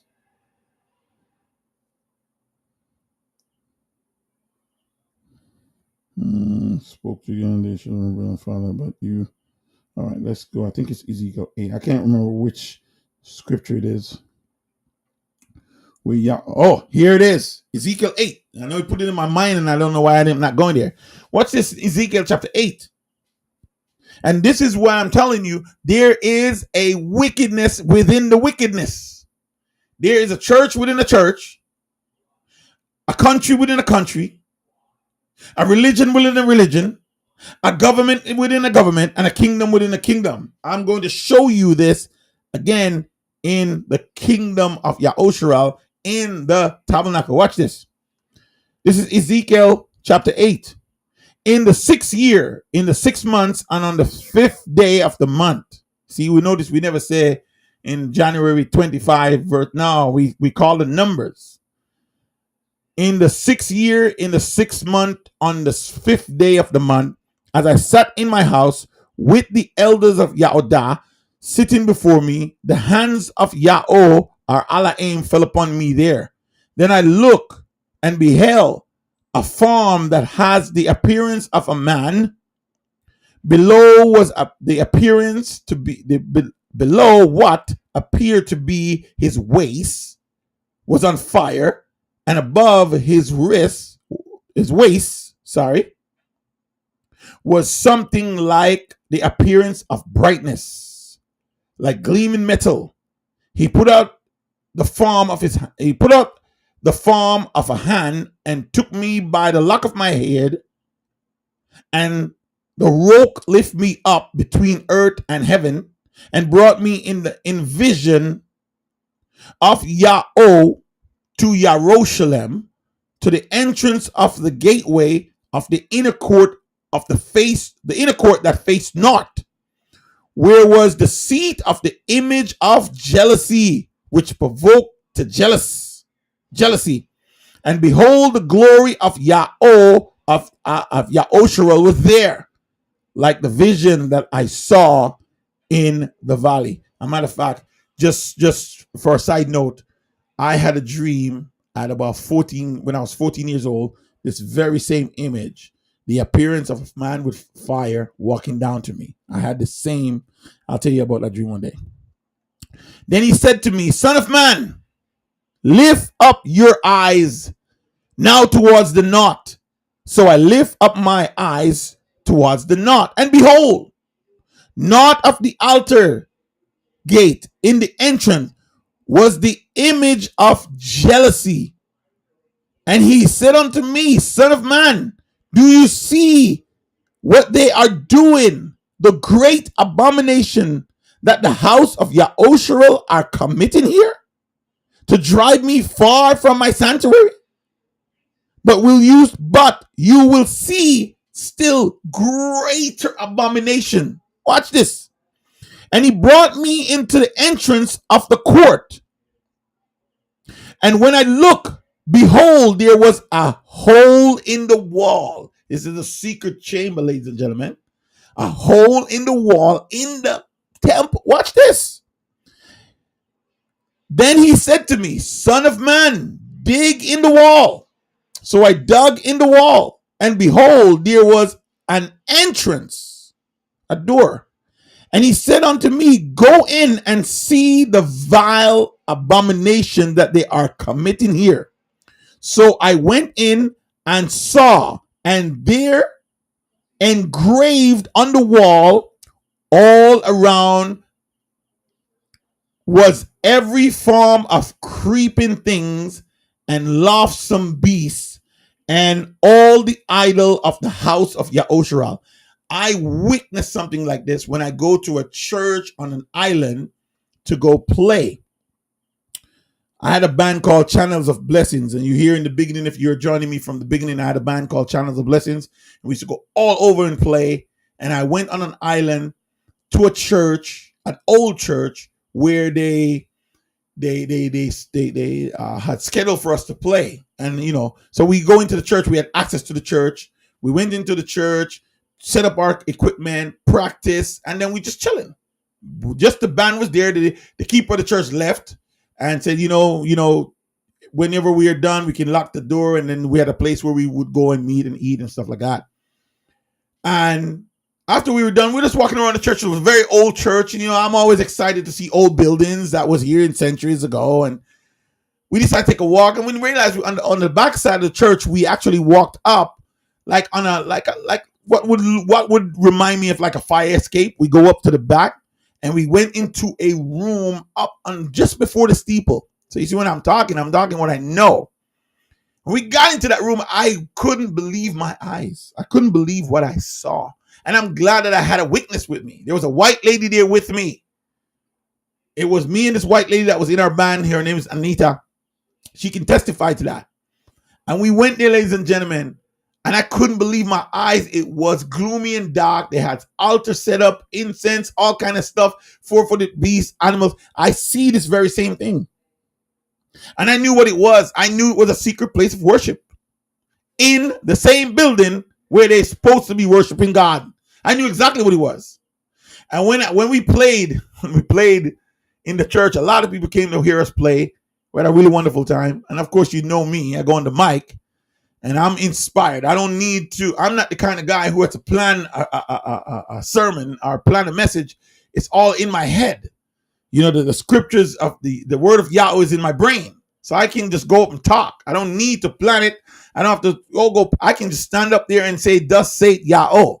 And I spoke some things that day. Yeah. And I was ignorant to the fact of the truth about who he is. But in my limited understanding, I knew some truth. And I spoke in that church. And a lot of people came up to the altar because of what I knew, what I saw. So you're worshiping other gods and you think your future is in fortune telling, those people who promise you a better life. There's no other life but the Creator. I remember saying that. And a lot of people came up to the altar. But anyway, That was in my ignorance. I see the truth now. And I'm giving you truth now, not based on a so-called religion. But what I'm trying to show you is that there's a church within a church.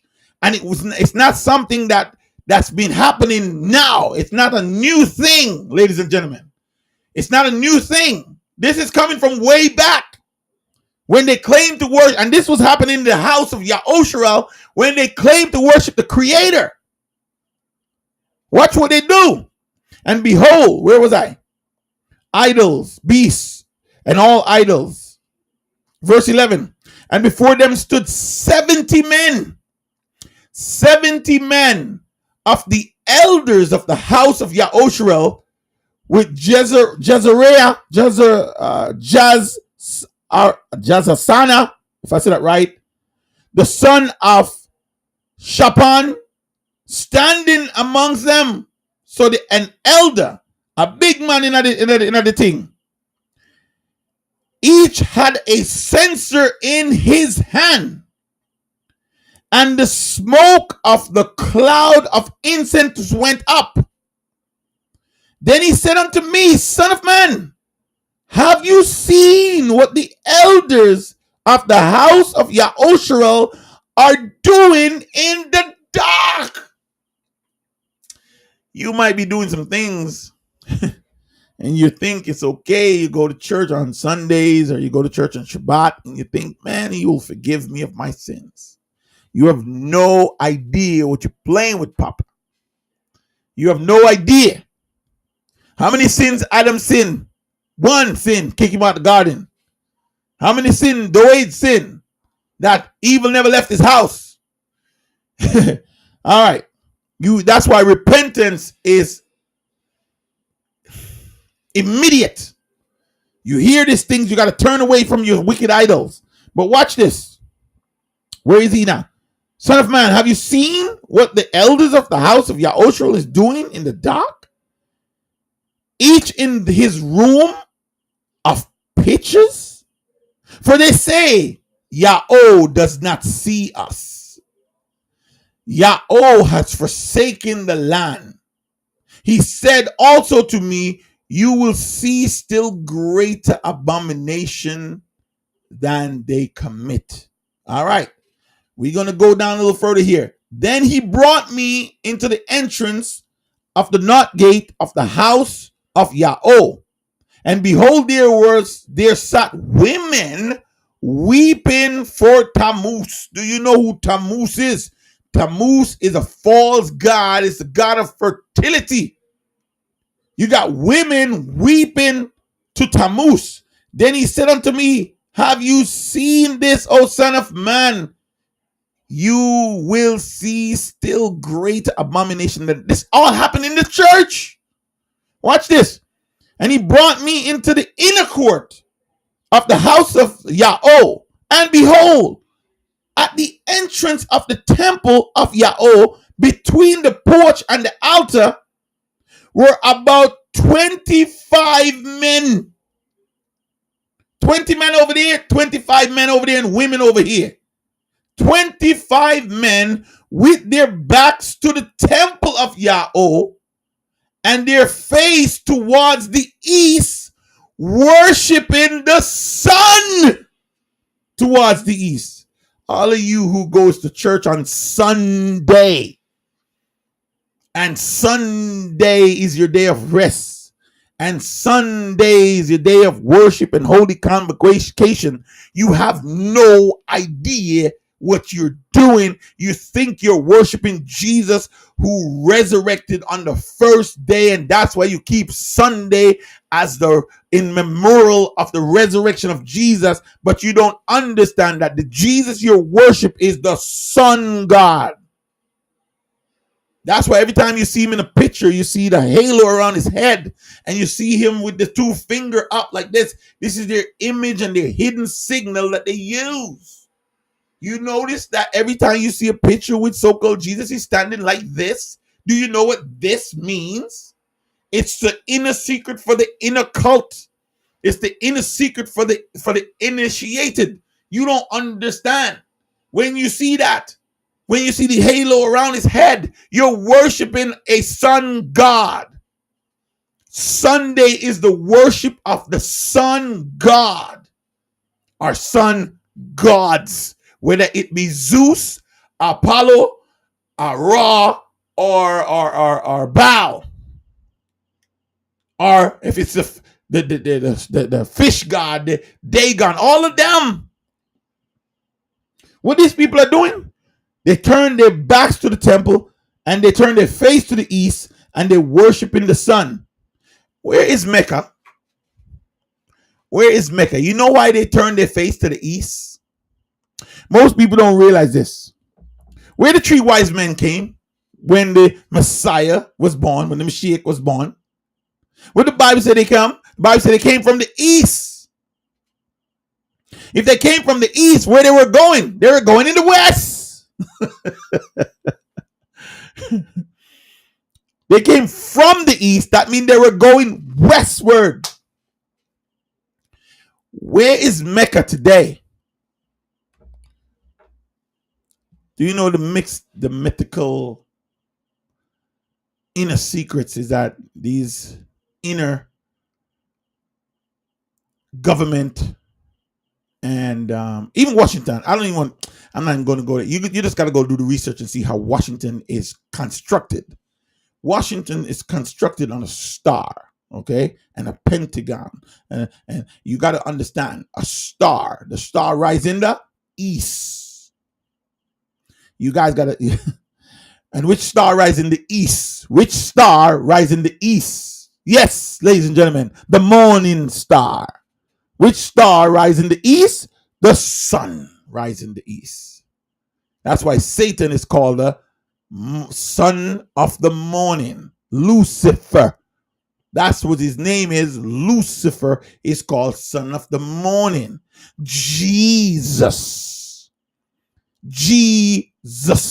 is Zeus. He's also the morning star.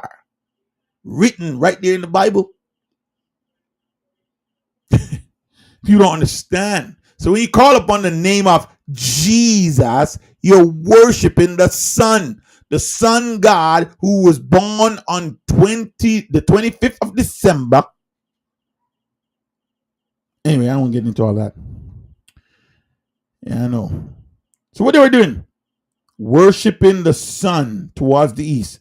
Then he said unto me, have you seen this, O son of man? You all think it was only Jesus had the title son of man. Here he is calling Ezekiel son of man. Watch this, he said. Verse 17. Then he said unto me, have you seen this, O son of man? Is it too a light, a thing for the house of Yahudah to commit the abomination that they commit here? That they should fill the land with violence and provoke me still further to anger? But they put the branch to their nose. Therefore, I will act in wrath.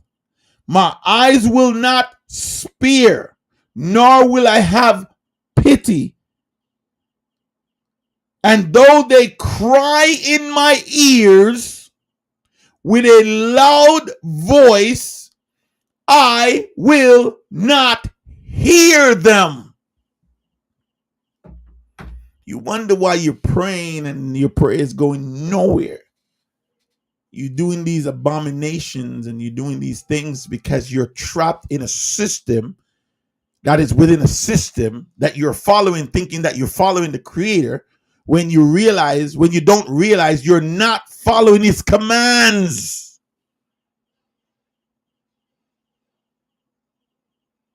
There's no relationship outside of a covenant. None. Try having a relationship with your girlfriend and boyfriend outside of covenant. You have to have a covenant that is made mutually in love. Some of you cannot give up your selfish ways for your husband. And some of you husband cannot give up your selfish ways for your wife. and think you have love. No, what you have is a contract. You're a businessman. And if you notice, anything is made based on distrust. A contract is made based upon distrust. Is when you cannot trust a people or trust a person, you sign a contract. Most people don't know that. It's based on distrust. I don't trust you to do what you say you're going to do. Therefore, I want it in writing. That's what we do. Put it in writing. And if you breach the contract, now I can sue you. Take your belongings. Marriage is not a contract. I used to think marriage is a contract. It's not. Because marriage is not a business. I used to think it's a business. It's not. Marriage is based on mutual respect, love, and admiration. That's why it's a covenant. And that's why the only thing can break it is death. Or a breach of the contract, of the covenant. Adultery. That's why when a woman or a man commit adultery, they pretty much kill the marriage. So I say all of this to say there is a system within a system, even in the kingdom. But you hear what Yahweh said? Though they call upon me, I will not hear them. My wrath will break. I'm telling you, we worship a God that will kill you in a heartbeat. But I think you need to understand something. He doesn't take pleasure in killing you. He would rather you repent and live. But don't think he's going to put up with your foolishness. Don't think you're going to just sin and come back, ask for forgiveness, sin and come back. There's going to come a time when he's going to shut you down. And so you have to remember this. And so you're caught up in a system. And so like the system of Nimrod, this rebellion against the creator, he came and he confounded the language and everyone left in their rebellion. And that's what the world is. The world is rebellious against the creator. Before this time, there was no Israel, aka no Yahusha, aka Israel. There was no Israel yet. They were just people on the planet. So here's come a corrupt world. He made a promise he won't destroy the earth with a flood again. And if you've seen a rainbow, he made a promise with you. So you can't say you've never seen a rainbow. You may not believe that there was a flood. You may not believe that a flood came and destroyed the whole earth and everything on it, on the face of it. But you've seen the promise. That promise that you see in that rainbow that you see is a covenant.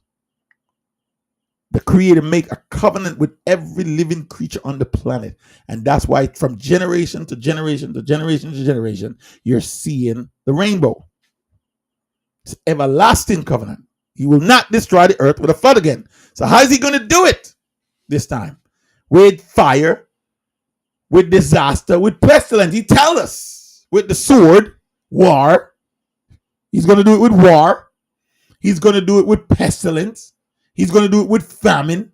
He's going to do it with disaster, earthquake, tornadoes, volcano eruption, all kind of stuff. He's going to do it. He's going to implode the world. And the superpowers of the world think because they have the nice ships and the big ships, they never really seen big waves. They haven't seen big waves yet. You can't fly no plane in the sky when the weather is bad. That's why they ground every single aircraft when the weather is bad. He controls the weather, man. And when we chant, when we sing, the nation will be destroyed. We have a chant. We're going to sing it. It's through us. He's going to do it. We're going to chant. Just like when Elijah called down the fires from heaven and burned up the 150 men. We're going to have that power to chant. Chant the victory that he put in us. You got to go watch The Ravenous Bird, man. He's going to tell you all these things. As I wrap this up now. So the earth now is populated again, and everyone is against the creator, and the earth is no different from it was when he destroyed it the first time. So what did he do? He looked and searched every single heart on the planet, and he found one man again. Here goes this one man. He found one man, and that man was Abram, not Abraham. Abram. And then he called Abram. He said, listen, I am the God of your fathers. And I'm going to make my name great on this planet. And I'm going to let the world know that I am Yahweh and there is no God like me. I'm going to do it through you and your descendants after you. Now, here's he telling a man that has no children, whose name was Abram, which means father. Abram, which means father. Abram, which means father. But he has no kids. His name means father. And then he changed his name to what?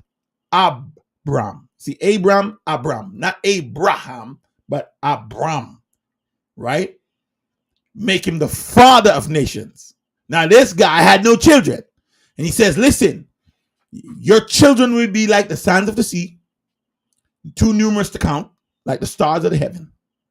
And he's making this covenant with him. He's making this plan with him. He's telling him the plan. He said, but first and foremost, you have to leave your father's house. You see, what you don't understand, ladies and gentlemen, when you're in your father's house, you're under your father's authority. You can't, there's something you need to worship, know about this creator. You can't worship him amongst idols. You can't worship him amongst other nations. You can't worship him amongst other government structure. You know why? You will never be able to keep his commands. Look at what's happening today. The governments are making laws that trump or supersede the laws of the creator. So you can't worship him in a government. You can't worship him in a religion. You can't worship him in a nation. You have to worship him separate. And so he called Abram and he said, listen, leave your father's house. In other words, you're no longer under your father's authority. You're under my authority. You're under my authority. I will make your name great. You will be rich. You will be my servant. And I am your great reward. Walk before me in obedience and be blameless. Before he has a son, he told him, your children will be in a land not their own. Know this, because Abram asked him a question. He said, how do I know that you're going to do these things? He said, listen, your children will be in a land not their own. They'll be enslaved 400 years. And after the 400 years, I am going to come and punish the nation. Punish the nation they serve as slaves. You got to look up that 400-year history amongst every human being on the planet, every nation on the planet, every kingdom on the planet, and ask yourself the question, where is the people that serve 400 years of enslavement? You cannot find that nowhere on the planet except through the Atlantic slave trade. Not even in Egypt, when our people were in the physical Egypt, did they serve Pharaoh 400 years as slaves. They did not complete 400 years in Egypt. The only time they complete that is through the Atlantic slave trade. So the Creator was showing Abraham, us, your children will be in a land. He never see that. He welcomed it. He believed it and he welcomed it. And it was credited to him as righteousness. Now, I know some of you are thinking about the Jews that's living over there in the promised land today. And you've been misled into thinking that they are the children of the book. I'm here to tell you they're not even near it. They're converts. And why? Because you have to read Deuteronomy 28, 15 through 68 to eliminate the guesswork. Eliminate the guesswork. You have to ask yourself the question, has the Jews who occupy the Jerusalem now in the promised land, do they have a 400-year of history anywhere in their history? If they can't show you a 400-year history of enslavement, you have to rule them out. You also have to ask yourself the next question, have they been brought by ships anywhere on the planet as slaves? Got to rule them out. Here's another one I'll give you. Can those white-skinned people who call themselves Jews, can they in the desert of Egypt. Now, in the desert of Egypt, slave under a taskmaster's whip, working from sun up to sundown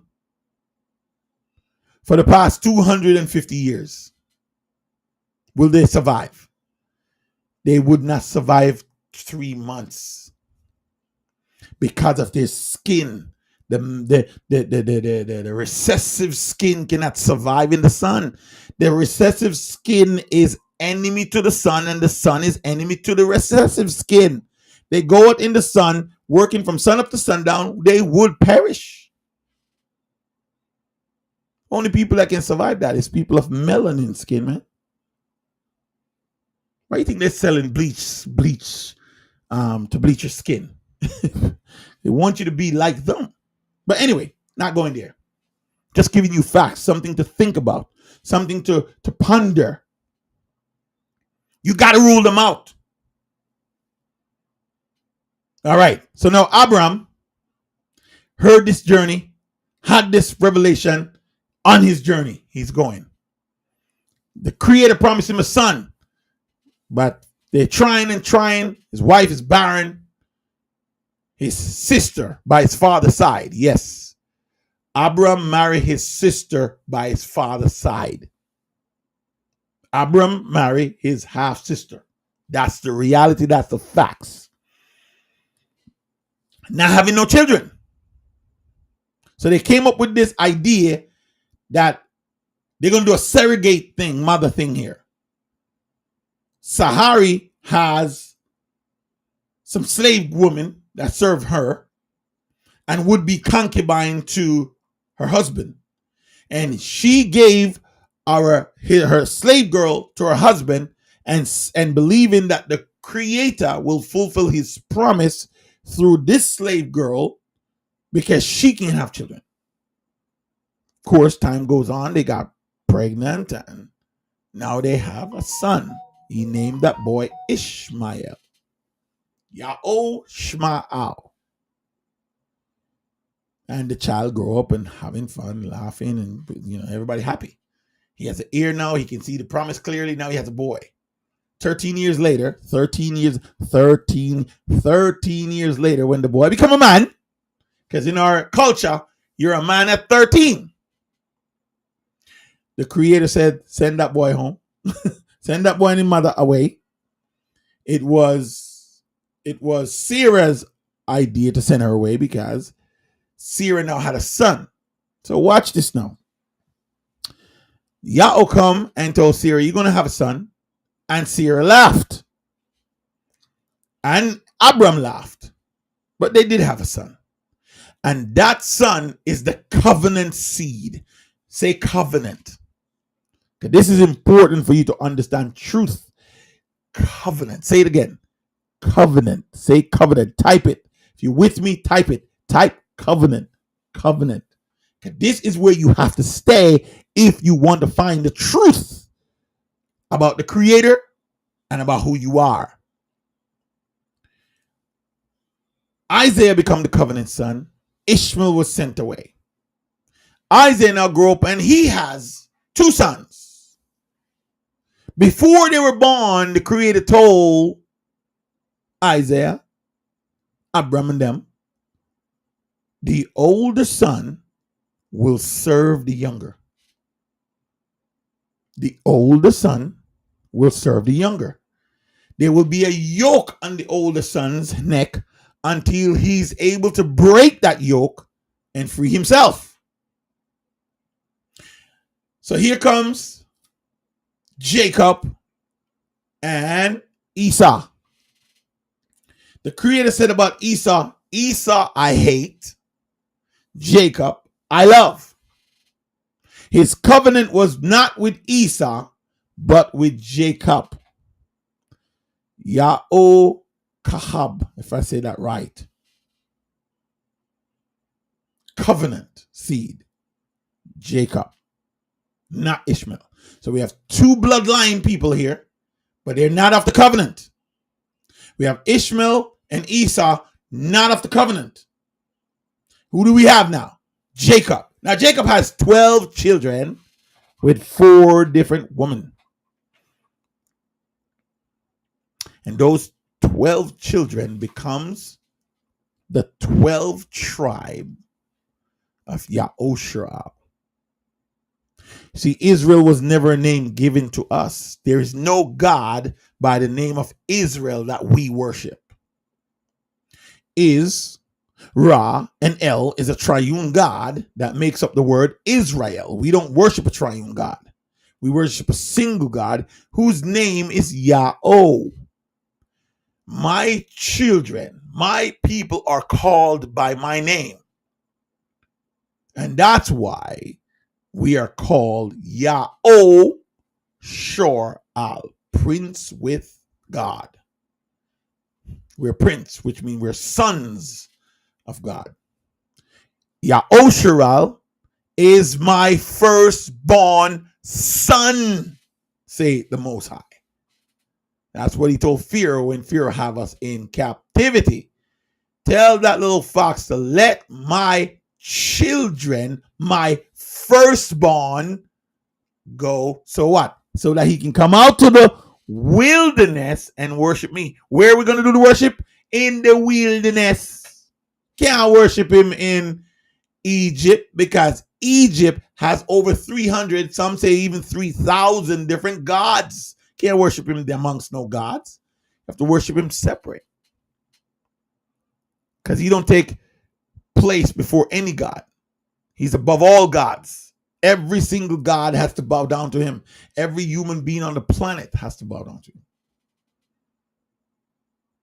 I hope you're following the story here, because if you're following the event here, you're going to see in how we end up here today. Just like how our forefathers was disobedient is how we end up. Now, the 12th tribe of Maycha'al became Israel, which is us, the true people. And how we can trace that, what happened to the 12th tribe? The 12 tribes went into Egypt. They become slaves in Egypt. Then they were taken out of Egypt and they become a nation for the first time. They become a nation, over 600,000 people. They become a nation. And we didn't know how to worship the Creator. So he brought us to the mountain. He gave us his laws. First, he gave us his Shabbat. The Shabbat was to be a sign between us and him that we will know who we worship. You notice the Shabbat is not named from any of the names of the days of the week. The Shabbat means rest, a sign, a mark, a seal, a token between us and the Creator that we may know who we worship. We worship the God of the rest, Yahweh, the Creator of the heaven and the earth. And so he gave us his Shabbat as a sign between us and him. You will find that, ladies and gentlemen, in the book of Exodus. I would say Exodus 31. You can read it there. Exodus 16, 19. You can read it there. How he brought the Sabbath through the manner, and he was training them that way. And then he, in Exodus 31, Torah 2:31, he give this Shabbat as a sign. And then you go back to Exodus 19, before you would see that he gave the 10 commandment, and the Shabbat command was also in the 10 commandments. So the Shabbat in and of itself, the 7th-day Shabbat, is a covenant and a sign, a seal, a mark, a token by itself. And it's also a covenant in the Decalogue, the 10 commandment, or the 10 word. And now they know how to worship him. And then you see in Torah 3, Leviticus, in Torah 3, he's giving us more Sabbath, a sign and seasons and days to worship and to rest and to feast, to celebrate. There are 7 Sabbaths, 6 of which are the feast days, and the number 7 is the holiest of holiest Sabbath, which is the 7th day of the week. And through that, he started giving us laws, showing us how to live as a nation. He brought Joshua And after Joshua, we go and we did some killing. This is after we got the laws, we go and did some killing because he promised the land to Abram and his descendants forever. So we had to go take the land. The time come now where we take the land. And we're doing very well, but we still keep falling into idolatry. We're still falling into the worship of other gods. We're still falling into sin. And because of that, the relationship with the Creator was up and down, up and down. We would worship other gods and turn away from his laws and his covenant and his decrees, and he would just sink us. And then when we sink in too long, we call upon his name, and he sent somebody and he raised us back up. And we had peace for a while. And then it's just up and down and up and down and up and down until he gave us judges. And he gave us judges, and the judge would rule through the different tribes and just, and then all of a sudden we just keep getting into garbage and worshiping other gods. And you can see by the time we get to Ezekiel, we're hiding the gods in the temple. So we're going into the temple like we're worshiping the Creator, but we're worshiping the sun god. So we have a church within a church, a religion within a religion. We're worshiping a God within a God. And that's what our people do. And the Creator just got sick of that, and he started to send the sword against us by using the nation that we're supposed to destroy. We were supposed to destroy these nations and took the promised land and be the people above all people. That's what we were supposed to do. In Torah 2:19, Exodus 19, he tells us, well, if we obey his voice and keep his covenant, then we will be a peculiar treasure. We'll be a kingdom of priests, a holy nation, a royal priesthood. These are the words he spoke to us. But because of our parents' disobedience, we become destitute, desolate in front of the Creator. And he's the nations that we were to destroy now start destroying us. It got to the point where we were in captivity in Babylon. If you read Daniel chapter 2, you will see Maycha'al chapter 2, aka Daniel chapter 2. You will see that when by the time we were captive as a nation. We were destroyed. Our temple was destroyed, and we were in Babylon. And how in Babylon, how he took us and he molded us, and we serve the pagan king. And then he give the pagan king a timeline and a time frame of what's going to happen. From the time of Babylon, 603 AD, BC, to the present time, the Creator has shown the pagan king what was going to take place from his kingdom till the end of days. And we see everything happen just like he said. The big statue, just like he said. But ladies and gentlemen, you got to read Daniel chapter 2, 3, 4, 5, 6, 7, 8, 9. If you read all of that, you're going to see some things. You're going to learn some things. Well, I'm here to tell you that everything went according to the prophecy of Yahweh. The Babylonian king was taken over. The head of gold was taken over by silver, which is the Persian kingdom, the Medes and the Persians. The Medes and the Persians was taken over by the Greek Empire. Alexander the Great would destroy the Greek Empire using 40,000 men and conquer way over 1 million men. It's crazy. 40,000 conquer 1 million. That's crazy. Right? We see that the Roman Empire, all right, so the Babylonian was gold, the Medes and Persians was silver, the Greek Empire was brass. And you got to look and see that it's happening just as he said it was going to happen.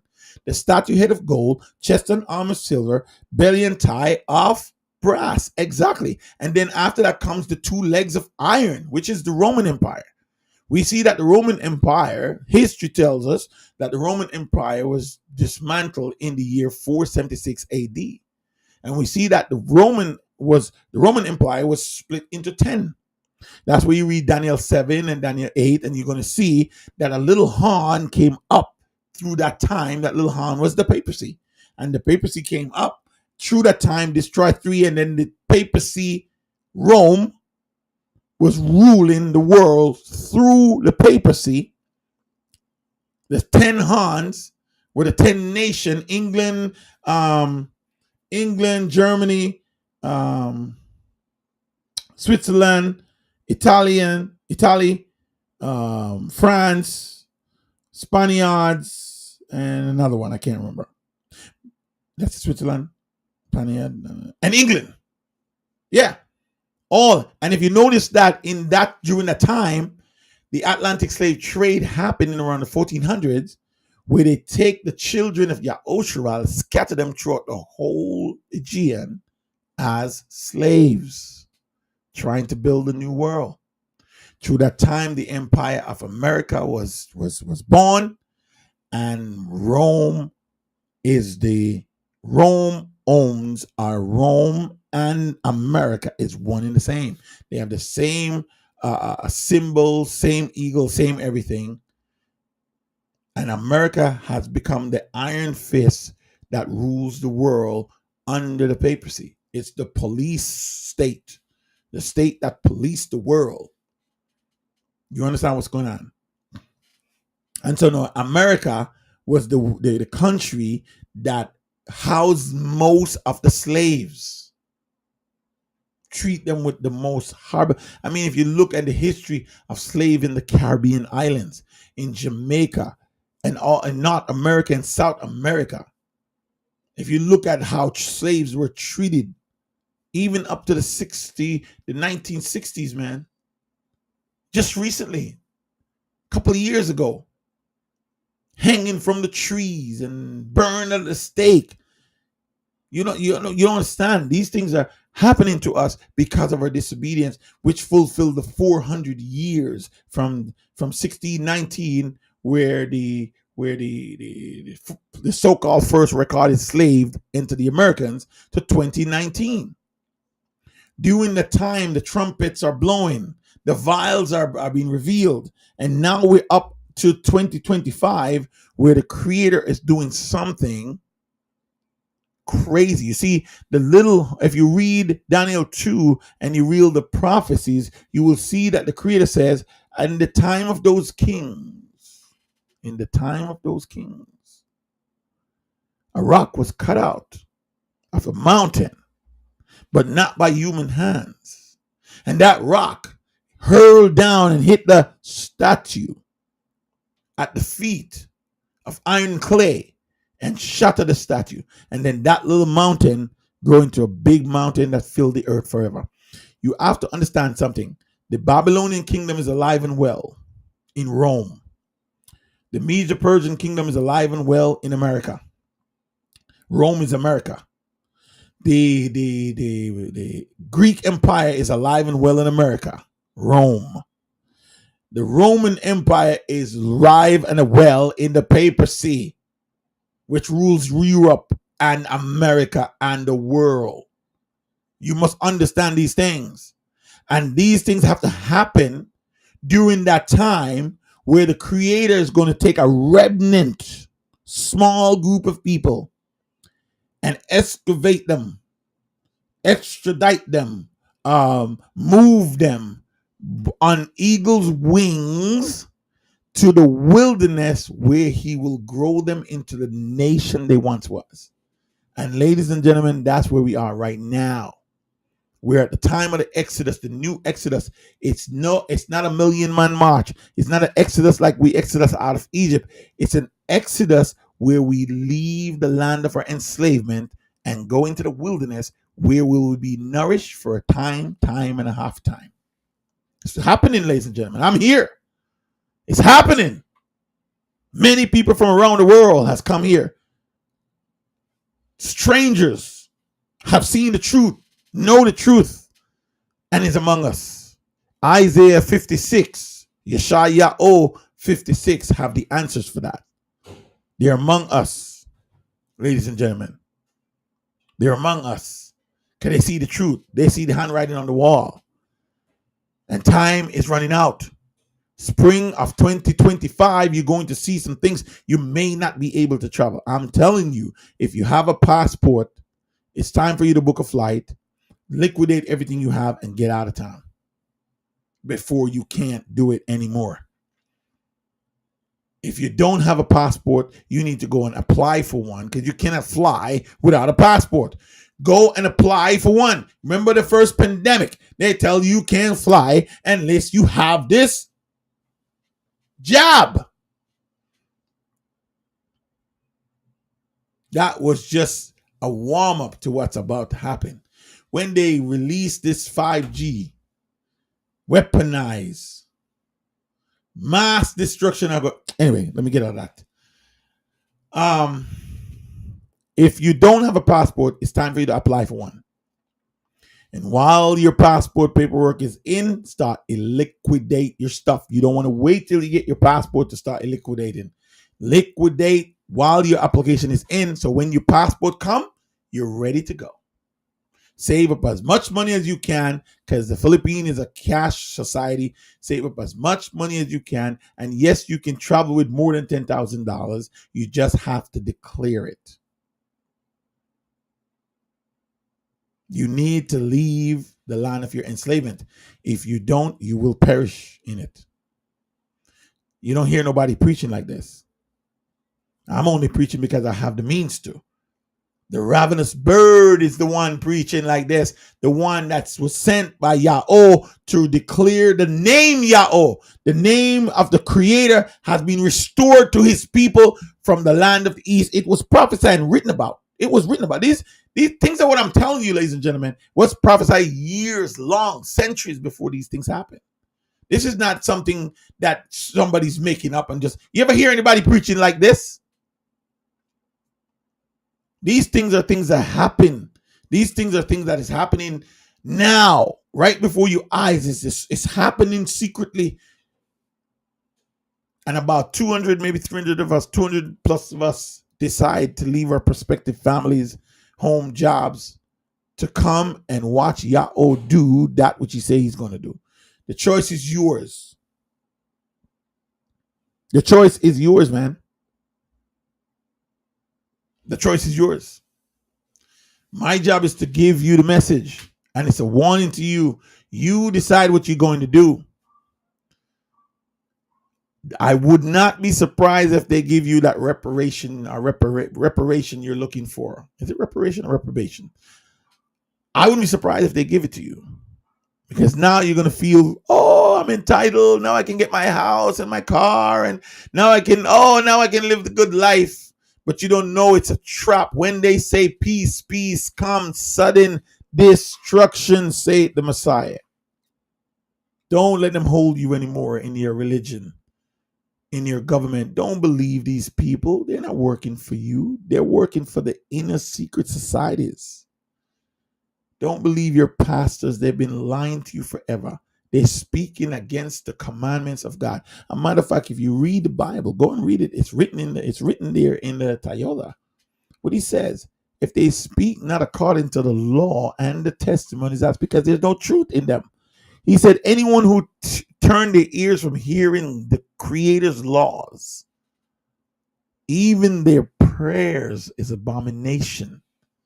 So you can pray all you want. If you're not obeying his laws, I'm telling you, your prayers are going nowhere.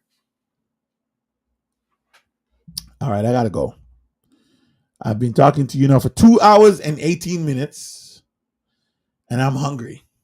And my wife made stew beef. I think she made stew beef with, it could be curry goat. Maybe I think it's curry goat.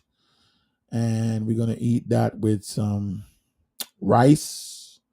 And I think she adds some potatoes in there. And I did smell some plantain. Plantain. Get it right. We Jamaican don't say plantains. We say plantain. All right. So, yeah, I'm hungry. I'm going to eat. But I had to deliver this message for the one or two of you who will listen. I want to say thank you to those who are listening on. Oh, is that my wife? Is my wife listening? Oh, look at that. My wife, Lady Sue. Oh, that's beautiful. Future. Few Afro. I want to thank you for joining us, man. Ale Gazar. Ban Aparim, I want to thank you for listening. Breed less. He said you want a plate. Yeah, you can have a plate, man. You come on down here, man. We eat right down here, man. The food, there's no preservative, no OMG in it. And I tell you, the food down here is much, much better. It's just amazing down here. But you got to get acclimated to it, because if you don't get acclimated to it, you're in trouble. All right. So I just want to thank you. Let me see who else I can thank here. Let's thank some people on TikTok. TikTok, I want to say thanks to Yashar here. Yashar Ellen, if I say your name right. I can't see it. My eyes are not that great. Curtis, say thank you, Curtis. I want to thank you for joining me. Appreciate you guys here. D, thank you so much for joining. Derek, thank you, man. Latrice, thank you so much. Appreciate you guys. Dilla, Tiny, thank you. James, thank you. There's so much of you on TikTok. I just want to say thank you so much for joining us. Appreciate you guys a lot. Please don't take for granted the things you've heard. Don't forget to go look up the Ravenous Bird. You gotta check out the Ravenous Bird, ladies and gentlemen. I can't deliver the message the way he can.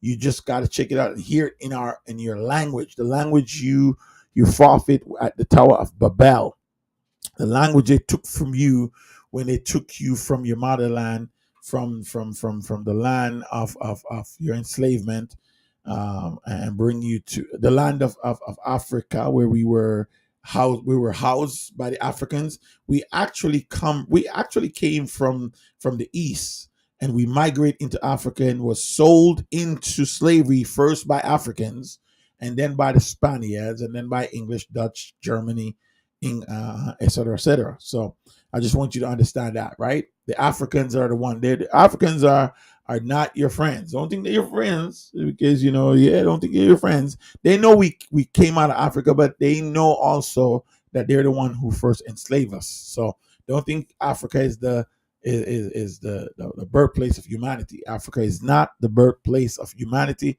The birthplace of humanity is the Philippines. People don't understand this, but they hide that from you. They don't want to tell you that truth.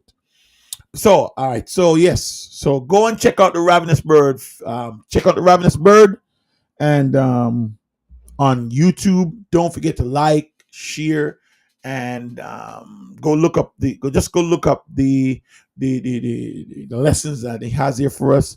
I would like for you to watch Leave on Wings first. The reason why I want you to watch Leave on Wings is to show you how important it is. We have 3 episode, I believe, 3 or 4 episode of Leave on Wings. Go and watch them. Trust me, because this is an urgency for you. Now, after you watch that, Keep Silent Before Me Island. There's a reason why I want you to watch that. Why you come to the Philippines? Why the Philippines and not Africa or Caribbean islands or Europe or somewhere?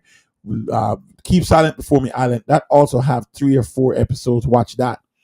Then you could watch Brought by Ships. We'll watch Brought by Ships, and then that will just give you, that's about 3 or 4 episodes as well. That will give you just a collective information, historical facts and evidence on who we are through the Atlantic Slave Trade, OPP, only Middle Passage people are the true bloodline of the Promised Covenant seed. And of course, last but not least, True Name of the Creator, Yahweh.